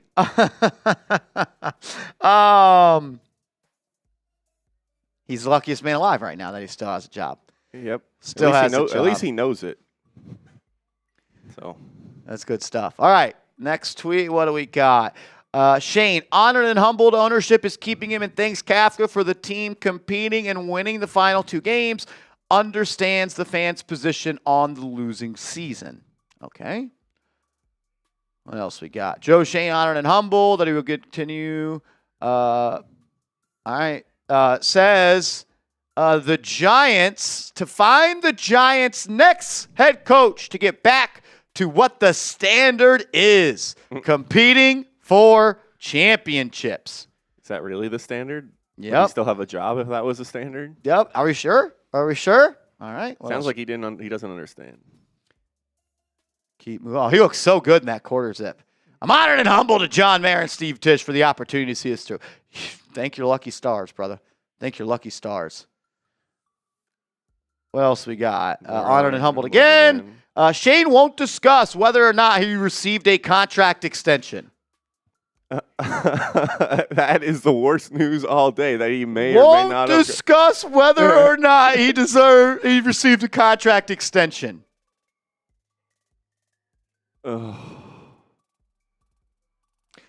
Okay. That's not good. That's not good. Okie dokie. Won't say if he got a contract extension or not. Said he's not sure it matters how many years someone has left on their deal. Okay. I completely disagree. A head coach. Why would a head coach candidate? You think a head coach candidate would feel more secure if you had 1 year or 4 years left? Shane says leadership, one of several criteria for the new head coach. This is groundbreaking stuff here. The Giants are looking for a leader. The Giants are looking for a leader, ladies and gentlemen. Groundbreaking stuff there from Joe Schoen. Woo! Breaking news. The Giants are looking for a leader. The next head coach needs leadership, football acumen, player development, plan for the head coach, plan for a quarterback, and holding people accountable and communication. Oh, okay. Good stuff there from Joe Schoen. He's honored and humbled to understand the question. He's honored and humbled that the coach of a football team needs to have leadership qualities. That is, I'm glad he clarified that because I don't think we understood. He understood. We didn't understand that that's something you need to have as a football coach. We're stupid. It's on us that we didn't understand that and we didn't know that.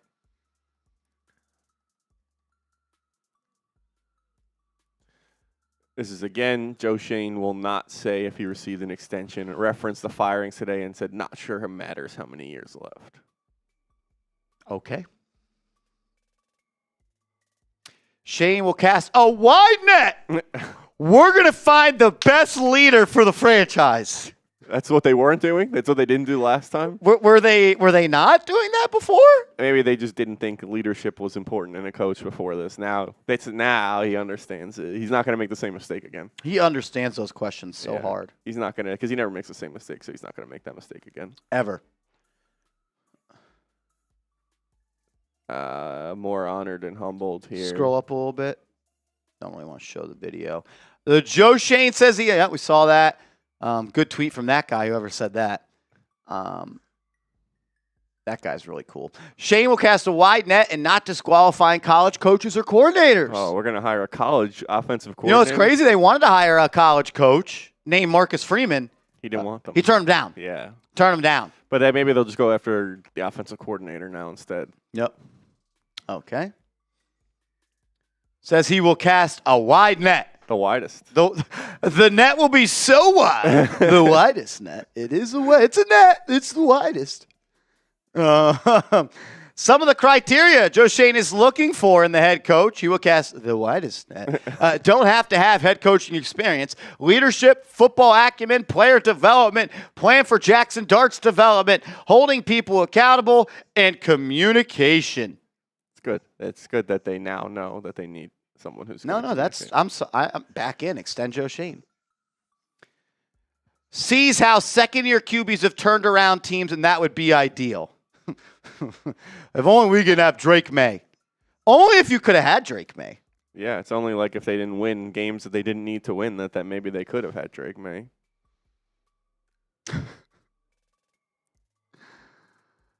Says the organization intends to find the best leader for the franchise and having a plan for Jackson's development, leadership, communication. Those are some of the qualities we're looking for in the next head coach. Okay. To our fans. Woo! Here we go. To our fans. I understand that the wins haven't been to what our expectation is. I'm fortunate enough to be tasked with getting the franchise back where it belongs. I'm glad that he feels lucky. Yeah. Because he is lucky. He's the luckiest dude in the freaking world. Was he not tasked with these things 4 years ago? He wasn't. He's just now tasked with getting the franchise back where it belongs. At least he's talking to the fans. He's letting them know he understands. It's not like he did that 10 times at the last press conference, letting them know he understands. Shane says Jaxson Dart will absolutely be a benefit and makes the New York Giants head coach job more attractive. So not only did Brian Daboll find the coach, he lets you keep your job, and then he's going to help find a better replacement because of him. Brian Daboll, man, I feel bad for you, bro. Shane, there are a lot of head coach candidates who would be excited about this job because of Dart. Because of Shane or because of Dart? Because of Dart. Oh, okay. Okay. Interesting. But, Joe Schoen drafted Dart.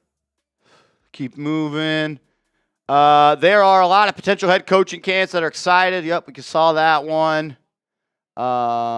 Yep. Joe Schoen said there's been a lot of excitement about the Giants' job because of Jaxson Dart. Okay. Giants will collectively decide on the next head coach. Collectively. As a group. So the ownership doesn't who? even believe Joe Schoen to get it right. I mean, who is collectively? That's a good question. Who is the collective? It's because right now it's Joe Schoen and who else? I don't know.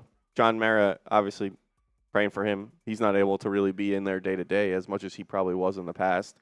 So is it the rest of the Giants front office? Would they not already be doing that? He needs to say that they're going to do that? And then says ownership will be in the interviews and will ultimately make the decision. So our GM isn't even going to make the final decision on the head coach. He's given himself. He's given himself an out. Yeah. There. He's given himself. I already effed up the Brian Daboll hire. They're not going to allow me to pick another one. Yep. Front office is gathering names and will present the list to ownership, which will be part of the interviews. Decision will be collaborative. Hell yeah, Will. Joe Schoen, scroll down just to get the last word of that SNY one. Right there. One more down. Keep going down. Keep going down. Right there. Get that last tweet slightly in there. Joe Schoen refrains from getting into his own contract situation. Okay, we talked about that. We haven't done enough winning. That falls on me. Damn Skippy. It's your fault. It's all your fault, Joe Schoen. Hate you. Wins are important.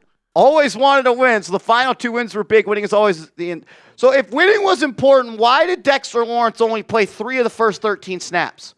Why was Elijah Chapman on the field on 3rd and goal and not Dexter Lawrence? We had to build the culture. So much culture that had to be built there. If winning was important, why did Malik Nabers only play in 70% of the snaps in Week 18 against the Eagles last year? Why did Malik Nabers not play on the game-winning drive opportunity against the Eagles last year? Because winning matters, it's important, and they always wanted to win, and the final 2 wins were big. If they're always trying to win, they're really bad at trying to win. They're just not good at it because they don't win a lot. So they're just... Why?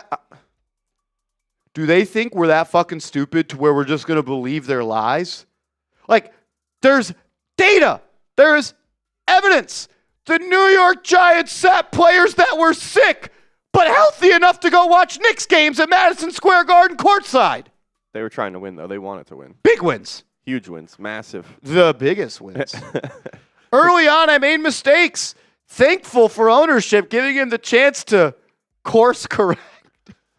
Okay. My team is a laughingstock. Course correct. Ownership will be in interviews, okay? The Giants will cast a wide net, the widest. So wide. So wide. Oh, man. Ownership to be a part, there is no directive. It has to be an offensive or defensive coach. They want a CEO type. CEO. So how about a CFO? How about we hire Seth Gross? Yeah, Seth. What are you doing? You busy the next couple years? Made some early mistakes and appreciates owner's patience. And now some pieces. All the pieces. The most pieces. That's what I feel like I'm listening to. Joe Schoen laughs at the idea of lamenting winning the last 2 games. We have a young group of players that need to learn how to win, to finish the way we did and carry that momentum into the offseason. Hopefully we can carry it into the next season. Well, then how come the young player Malik Nabers wasn't on the field on the final drive of the season last year to beat the Eagles? No, not that young player. Not that. Oh, young. not that one. That young. Oh, the other young players. Other young players. He's too good. Okay. Gotcha. Joe Schoen admits he made mistakes. No shit. But he's lucky that he works for owners who allow you to stub your toe. You think all you've done is stub your toe? You have shattered your foot. Oh. You're going to be LeVar Ball. You don't have a foot anymore. It's been amputated. It's more than a stub toe, Joe. More than a stub toe. Is he that dense? That's what losing they were 7-34 over their last. Stub the toe. I've won 7 of my last 34 games. Thank God John Mara and Steve Tisch let me stub my toe.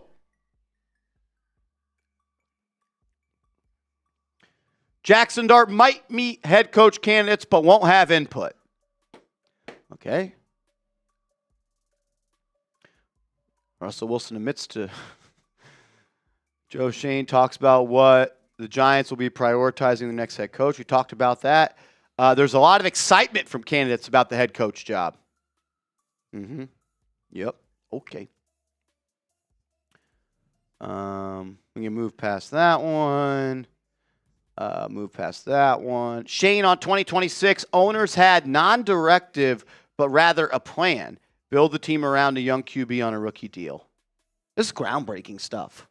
You think that's a good idea? You think that's what they wanted to do? It's not like the Giants. That can't even. It's not even worth. My first couple years here, I made some mistakes. Fortunately, we have great ownership here where you're allowed to stub your toe. Oh, good news, though. It's just a stub toe. Mike Kafka's getting an interview. They're supporting him so much. Are you kidding me? Oh, my gosh. Mike, don't worry. Mike Kafka's going to lead us to the promised land.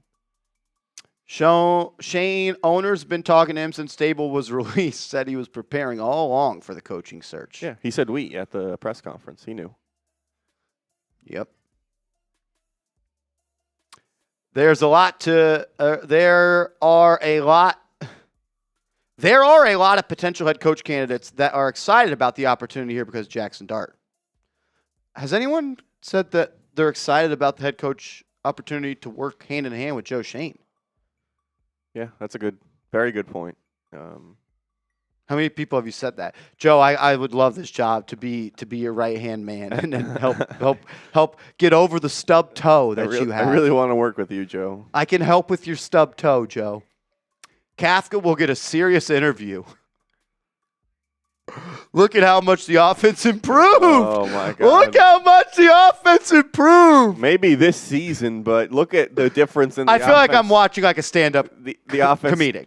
Before Daboll and after Daboll, I think, are also very key data points that are not represented in that comment that need to be looked at. It's Mike Kafka, great job. Great job. He did the best job. Look at all the improvements. So many improvements. The most improvements.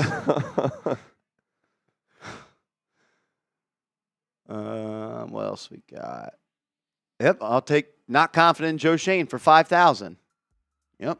Joe Schoen says convos to kick off the coaching search have given him no sign that he would be an obstacle. Because someone would tell Joe Schoen if they didn't want to work with him, hey, Joe, I want to be the coach of the Giants, but I really don't want to work with you. Joe, I would love to be your knight in shining armor to help you overcome that damaged stub toe that you have.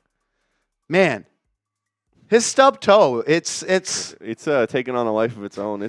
I feel so bad for him that he had to stub his toe, and we all had to watch him stub his toe. It's my favorite one yet. My expectation is we are going to get the right head coach. Oh, okay.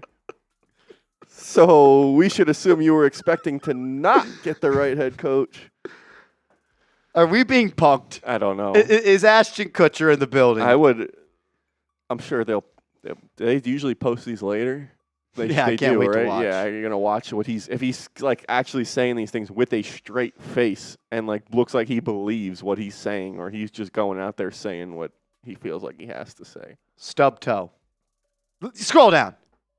Yep, that's my face. Looking at your damn stub toe. That stub toe that Joe Schoen has. All the mistakes, it's just a stub toe. Oh, thank you. Can you hand me Joe Schoen? Can you hand me Joe Schoen? Get the hell out of here, Joe. Get the hell out of here. That's my face at your sorry-ass football team, Joe. He's never going to stub his toe again, though. He'll never stub it. Because he never makes the same mistake. The toe is unstubbable. Unreal. Shane could see how an OC or DC can find attractive peach.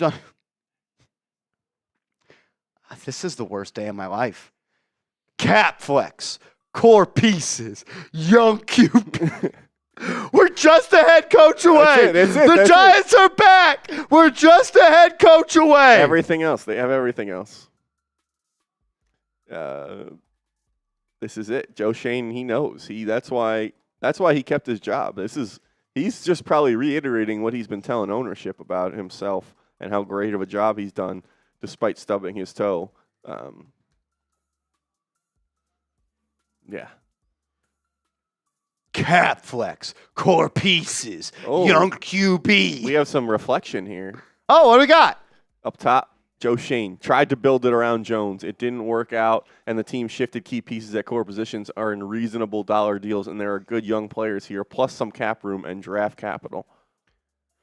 Dude, they have a lot of draft capital So this much year. draft 2 capital. picks inside the top 100. Yep.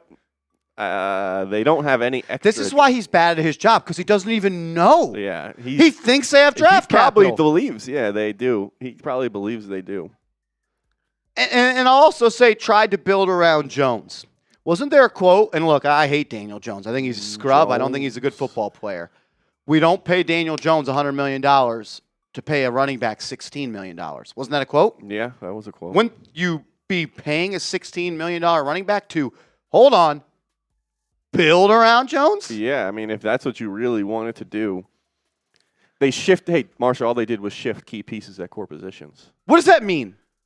Like seriously, when he says that, what does he mean? Because I don't understand. I think he's trying to say that they basically who they chose to pay. Who?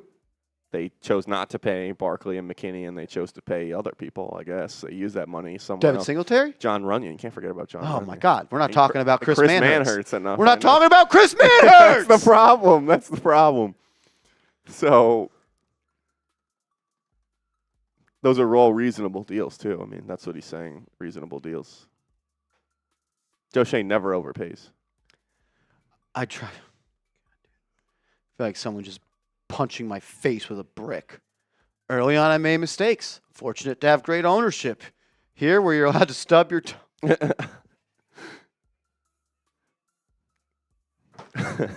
This is painful. This is painful. They have pieces in place, so. Pieces are in place. Yep. 7 wins in the last 34 games. Shane says he is guilty of drafting scheme-specific players and will try to learn from that. Deontay Banks. Put a name on it. Coward.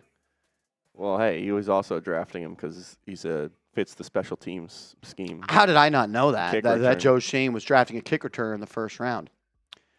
Shane, learn to try to acquire players who can handle multiple schemes so they can handle coaching or staff changes. Well, brother, at this point, you're not making it past another head coach, so That's my thing. Does he think that, like, he's going to have the chance to this. he this- always finds a way to just blame it back on the coaches? Yeah, he doesn't want to accept any responsibility.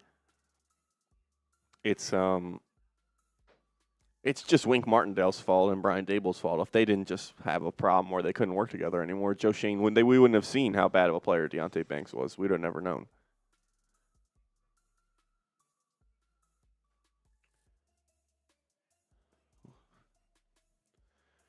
Giants GM owners, thanks ownership. Yeah, we've hit that one. GM Joe Schoen says something he's learned along the way in his first 10 years when you draft players or sign players, you want them to be versatile schematically because, as you've seen today, coaches come and go. But I thought if everyone was just Coaches come and go, but I stay. and if everyone was just smart, tough, dependable, that would be you wouldn't Smart, need tough, anything. dependable. Joe Schoen. Wait, smart. How have I never thought of this? Smart, tough, dependable. Right. You see players with STDs, man. Smart, tough, dependable. Oh. That's all we need. STD. Oh. That's our motto. We want players that fit the STD. Smart, tough, dependable. Feels really good about the head coach candidate info they have collected. So good. The So best. good. Are these coaches STD? They have to be. You have to have an You have to be. Should we STD. sell shirts that There's say an STD? on it? Get Arnold in here. STD on the shirt. Would you buy it? Would you buy it? Get Arnold in here. Oh my God. STD. How did I never think of that? I don't know. Feels really good about the head coach candidates. There's Russell Wilson bragging about having a torn hamstring and throwing for 450 yards. Shane says his GM experience helps him to identify who they need as the head coach. Are a lot of good coaches on the staff, and some may stay if possible and timing allows. So they won't try and keep the good ones if the timing. It's not right. We just need more STDs. Smart, tough, dependable. Shane, there is an average of almost 7 head coaches a year being fired. You have to do a deep dive and need to see their entire track record. Okay. Okay. Thank you, Joe. Joe Schoen points out positives on the Giants roster from the perspective of a head coaching candidate. Can't imagine what those are. Oh, man, I'd love to know what those are.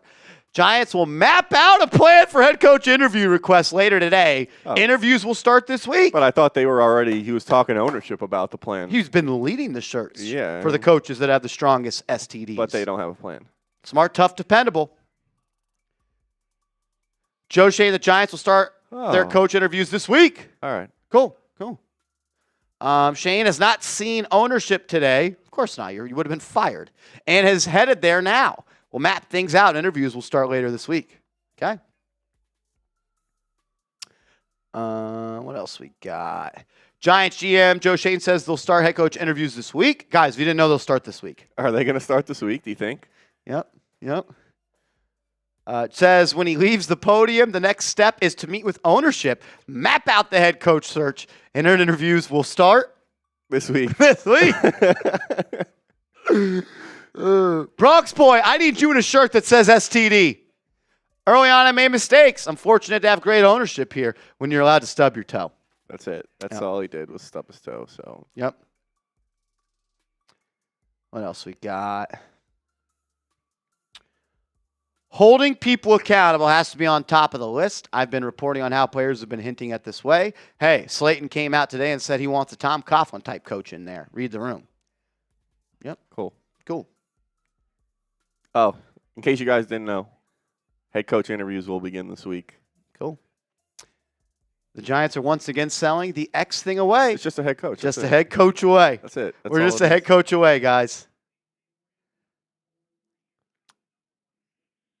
Oh, we're not talking about Chris Mann. Have we talked about Chris Manhurts yet? I mean, we're not talking about him enough. When you have guys like Chris Manhurts on the roster, you don't need Saquon Barkley. I think this is worse than the bye week presser. Yeah, it's got to be. And he's got a job still. Oh, we got a little. You can probably just scroll back to my. I think right there. Okay. We're past that. What's this? Dan Duggan. Then Castle Wide Net. We saw that.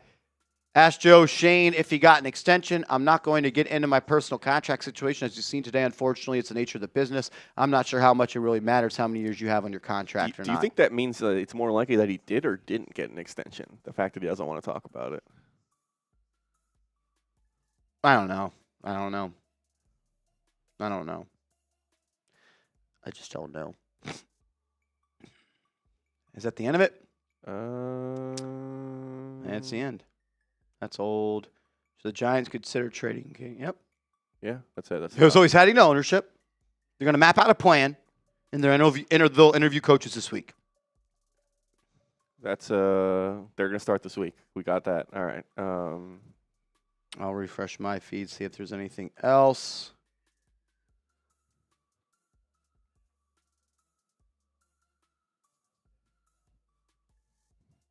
Yep. That's it. I think we'll just cut that and make that a video. Cool. Yeah, that's a good idea.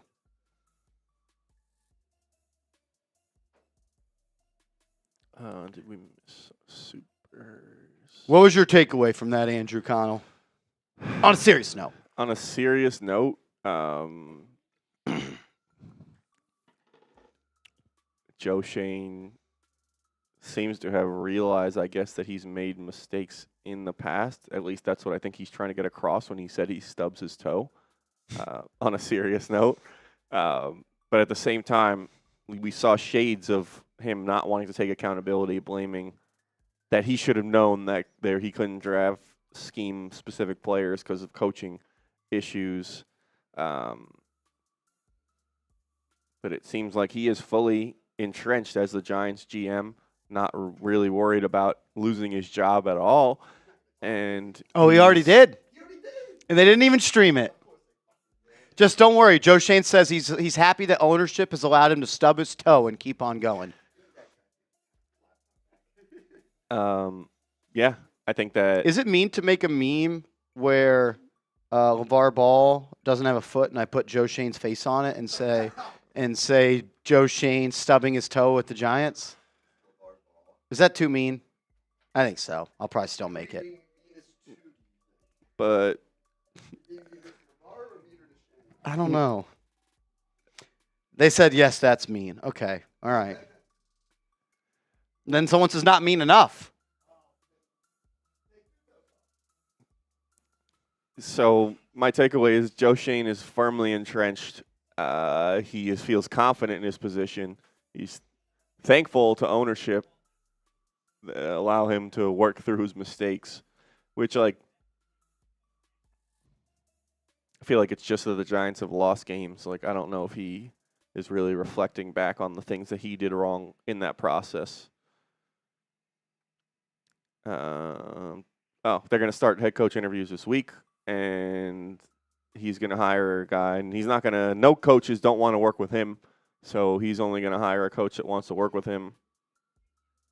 They're looking for a leader. I forgot about that. Wait, Sam, what do you think of this? Too mean or not mean enough?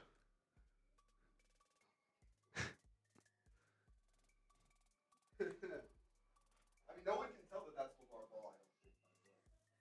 He just has a triple B shirt Someone on. said don't do LeVar like that. Or maybe you just post the LeVar picture. And it's just, Joe Schoen stubbing his toe, and it's that picture of LeVar. Either way, I want him fired now, too.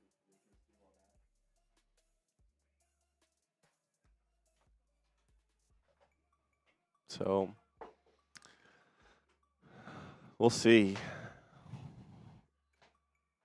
what happens with Joe Schoen. But how could I forget about the STD? The guy he's looking for an. Oh, STD. yeah, we're going to get STD shirts. Smart, tough, dependable. Is that actually what he said? Oh, that's the Giants' It's motto. been the Smart, mantra smart, since- tough, dependable. I since can't believe I just figured 2022. that out today. I think it's S.T.D. Yeah, 100%.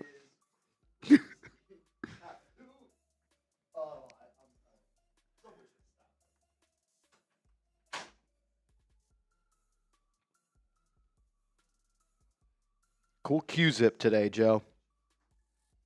That photo, that was funny. No, we're built for tough. Built for tough.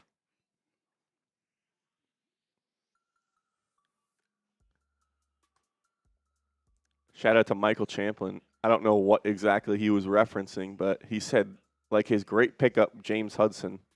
He did not talk about James Hudson. No, I'm saying Michael's probably referencing something that we said. I don't know when the super chat came in, but because we couldn't talk about James Hudson. We're too busy talking about Chris Manhertz.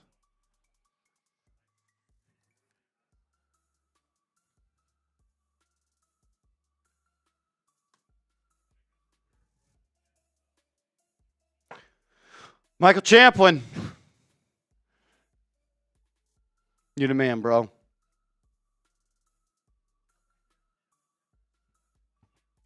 Steve Weish on the NFL Network. Steve Weish. The GOAT.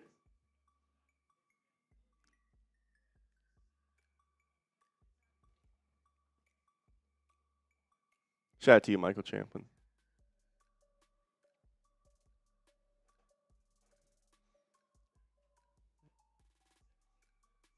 Oh, my God. Vinny Pip.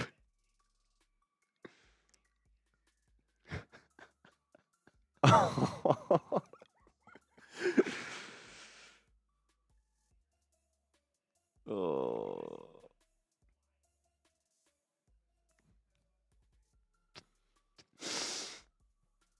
But yeah, I don't know what to make of it. I would like to watch it and see what his face when he said all those things and whether or not he looked like he actually believed what he's selling out there or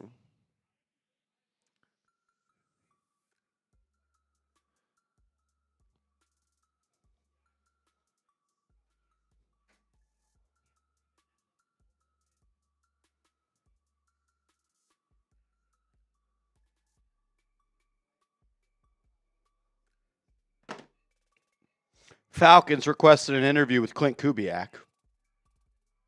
What's up, Will? I'm not good.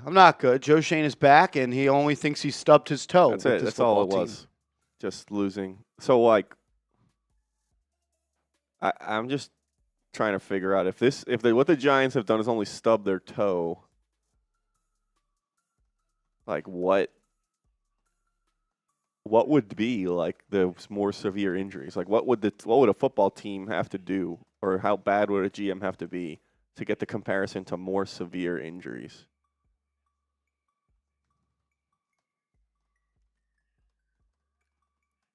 CTM, no, they did not stream the press conference. Marshall reacted, and we reacted to quotes from Twitter of the press conference.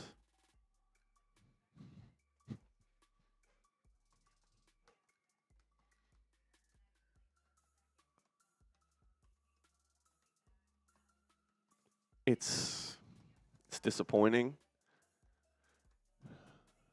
I can't know when he says that no coaches have said that working with Joe Schoen will be an obstacle. I don't even know what to think about that. Obviously, no one's going to tell him. If they feel that way, no one's going to tell him that to his face. So, and I don't know what kind of candidates. Is that Lou Anarumo who's saying there's going to be no issues? Of course it's Lou Anarumo. Yeah. He ain't getting a job anywhere else. Of course he wants to work with Joe Schoen. Like, what about the good candidates? What do they say?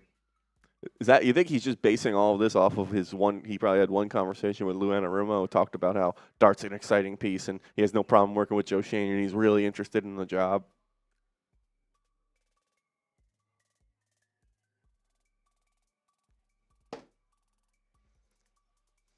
You're right, the Mims. It's the widest net, a wide net there. I can't believe it, dude.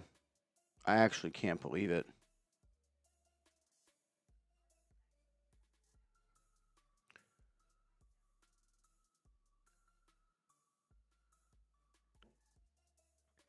He didn't say I understand the question today, is what it sounded like. Did he stop understanding the questions?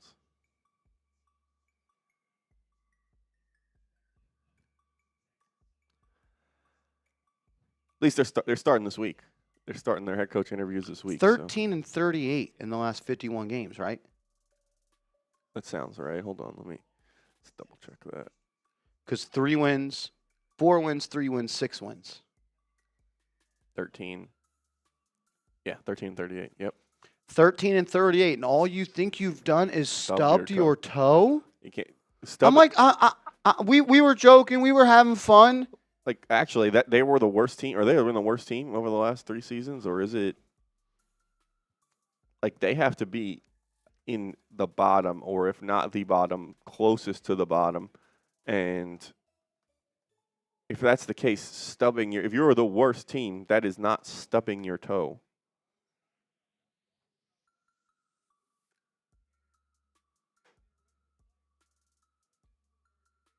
$13 and 38, and you think you've stubbed your toe?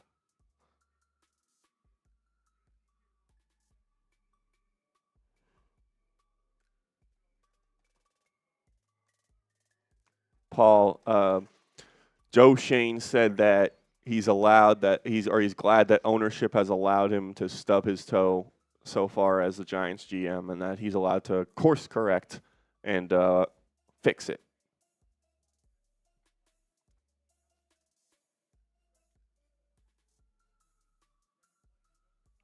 Joe the toe. He's just a little baby old stub toe. You want some frozen peas to put on your stub toe, Joe? What did I miss? Nothing.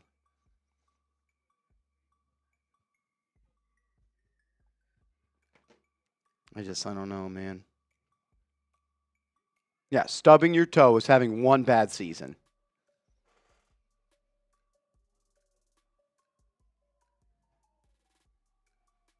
And the Giants are tied with the Titans. It's the worst team in the last 3 seasons. I'm having Grok go through it right now. Yeah, Titans are 12-39. Okay, so you're the second worst team over the last 3 seasons, but all that is stubbing your toe.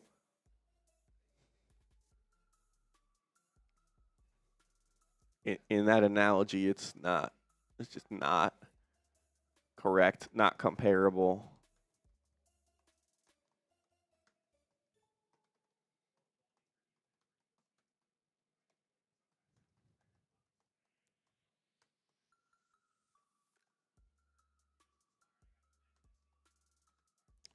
Seth, we didn't see anything. Did Joe Schoen mention the offensive line? We didn't see anything about him talking about the offensive line. No. It was well, actually,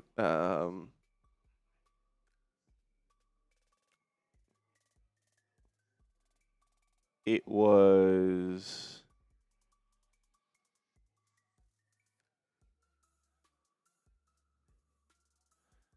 trying to find the quote about the positives. Joe Schoen said,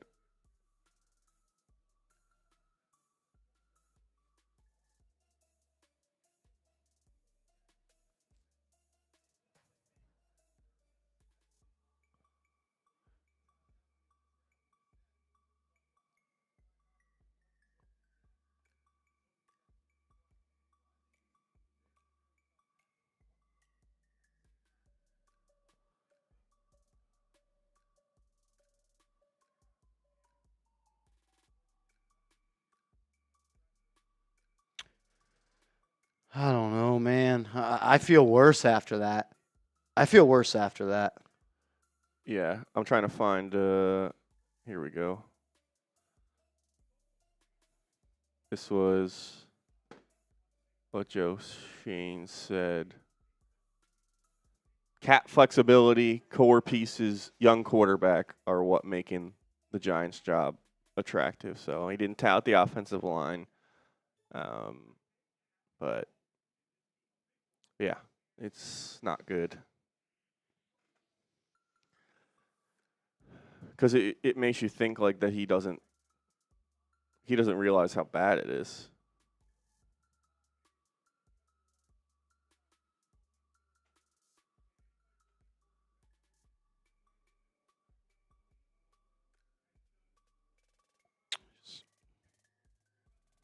My head hurts, man.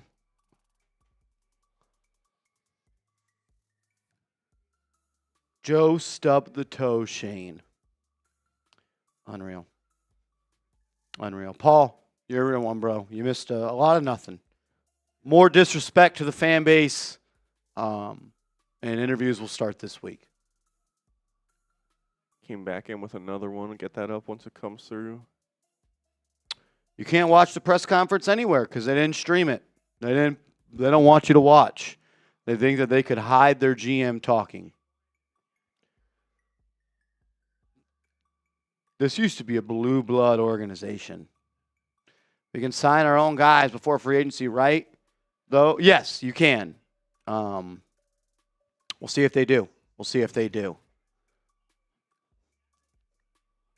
Unreal. All right, we're going to sign off on today's show. We have been live for 3 hours and 30 minutes. We'll have a couple more videos coming out on the channel today. We'll do a recap of the Joe Schoen press conference coming up momentarily, and then we'll close out today with a video probably going out or in the early evening on the latest news and rumors surrounding the head coach search. Appreciate everybody for tuning in. Joe Schoen is back. Hopefully you can turn it around.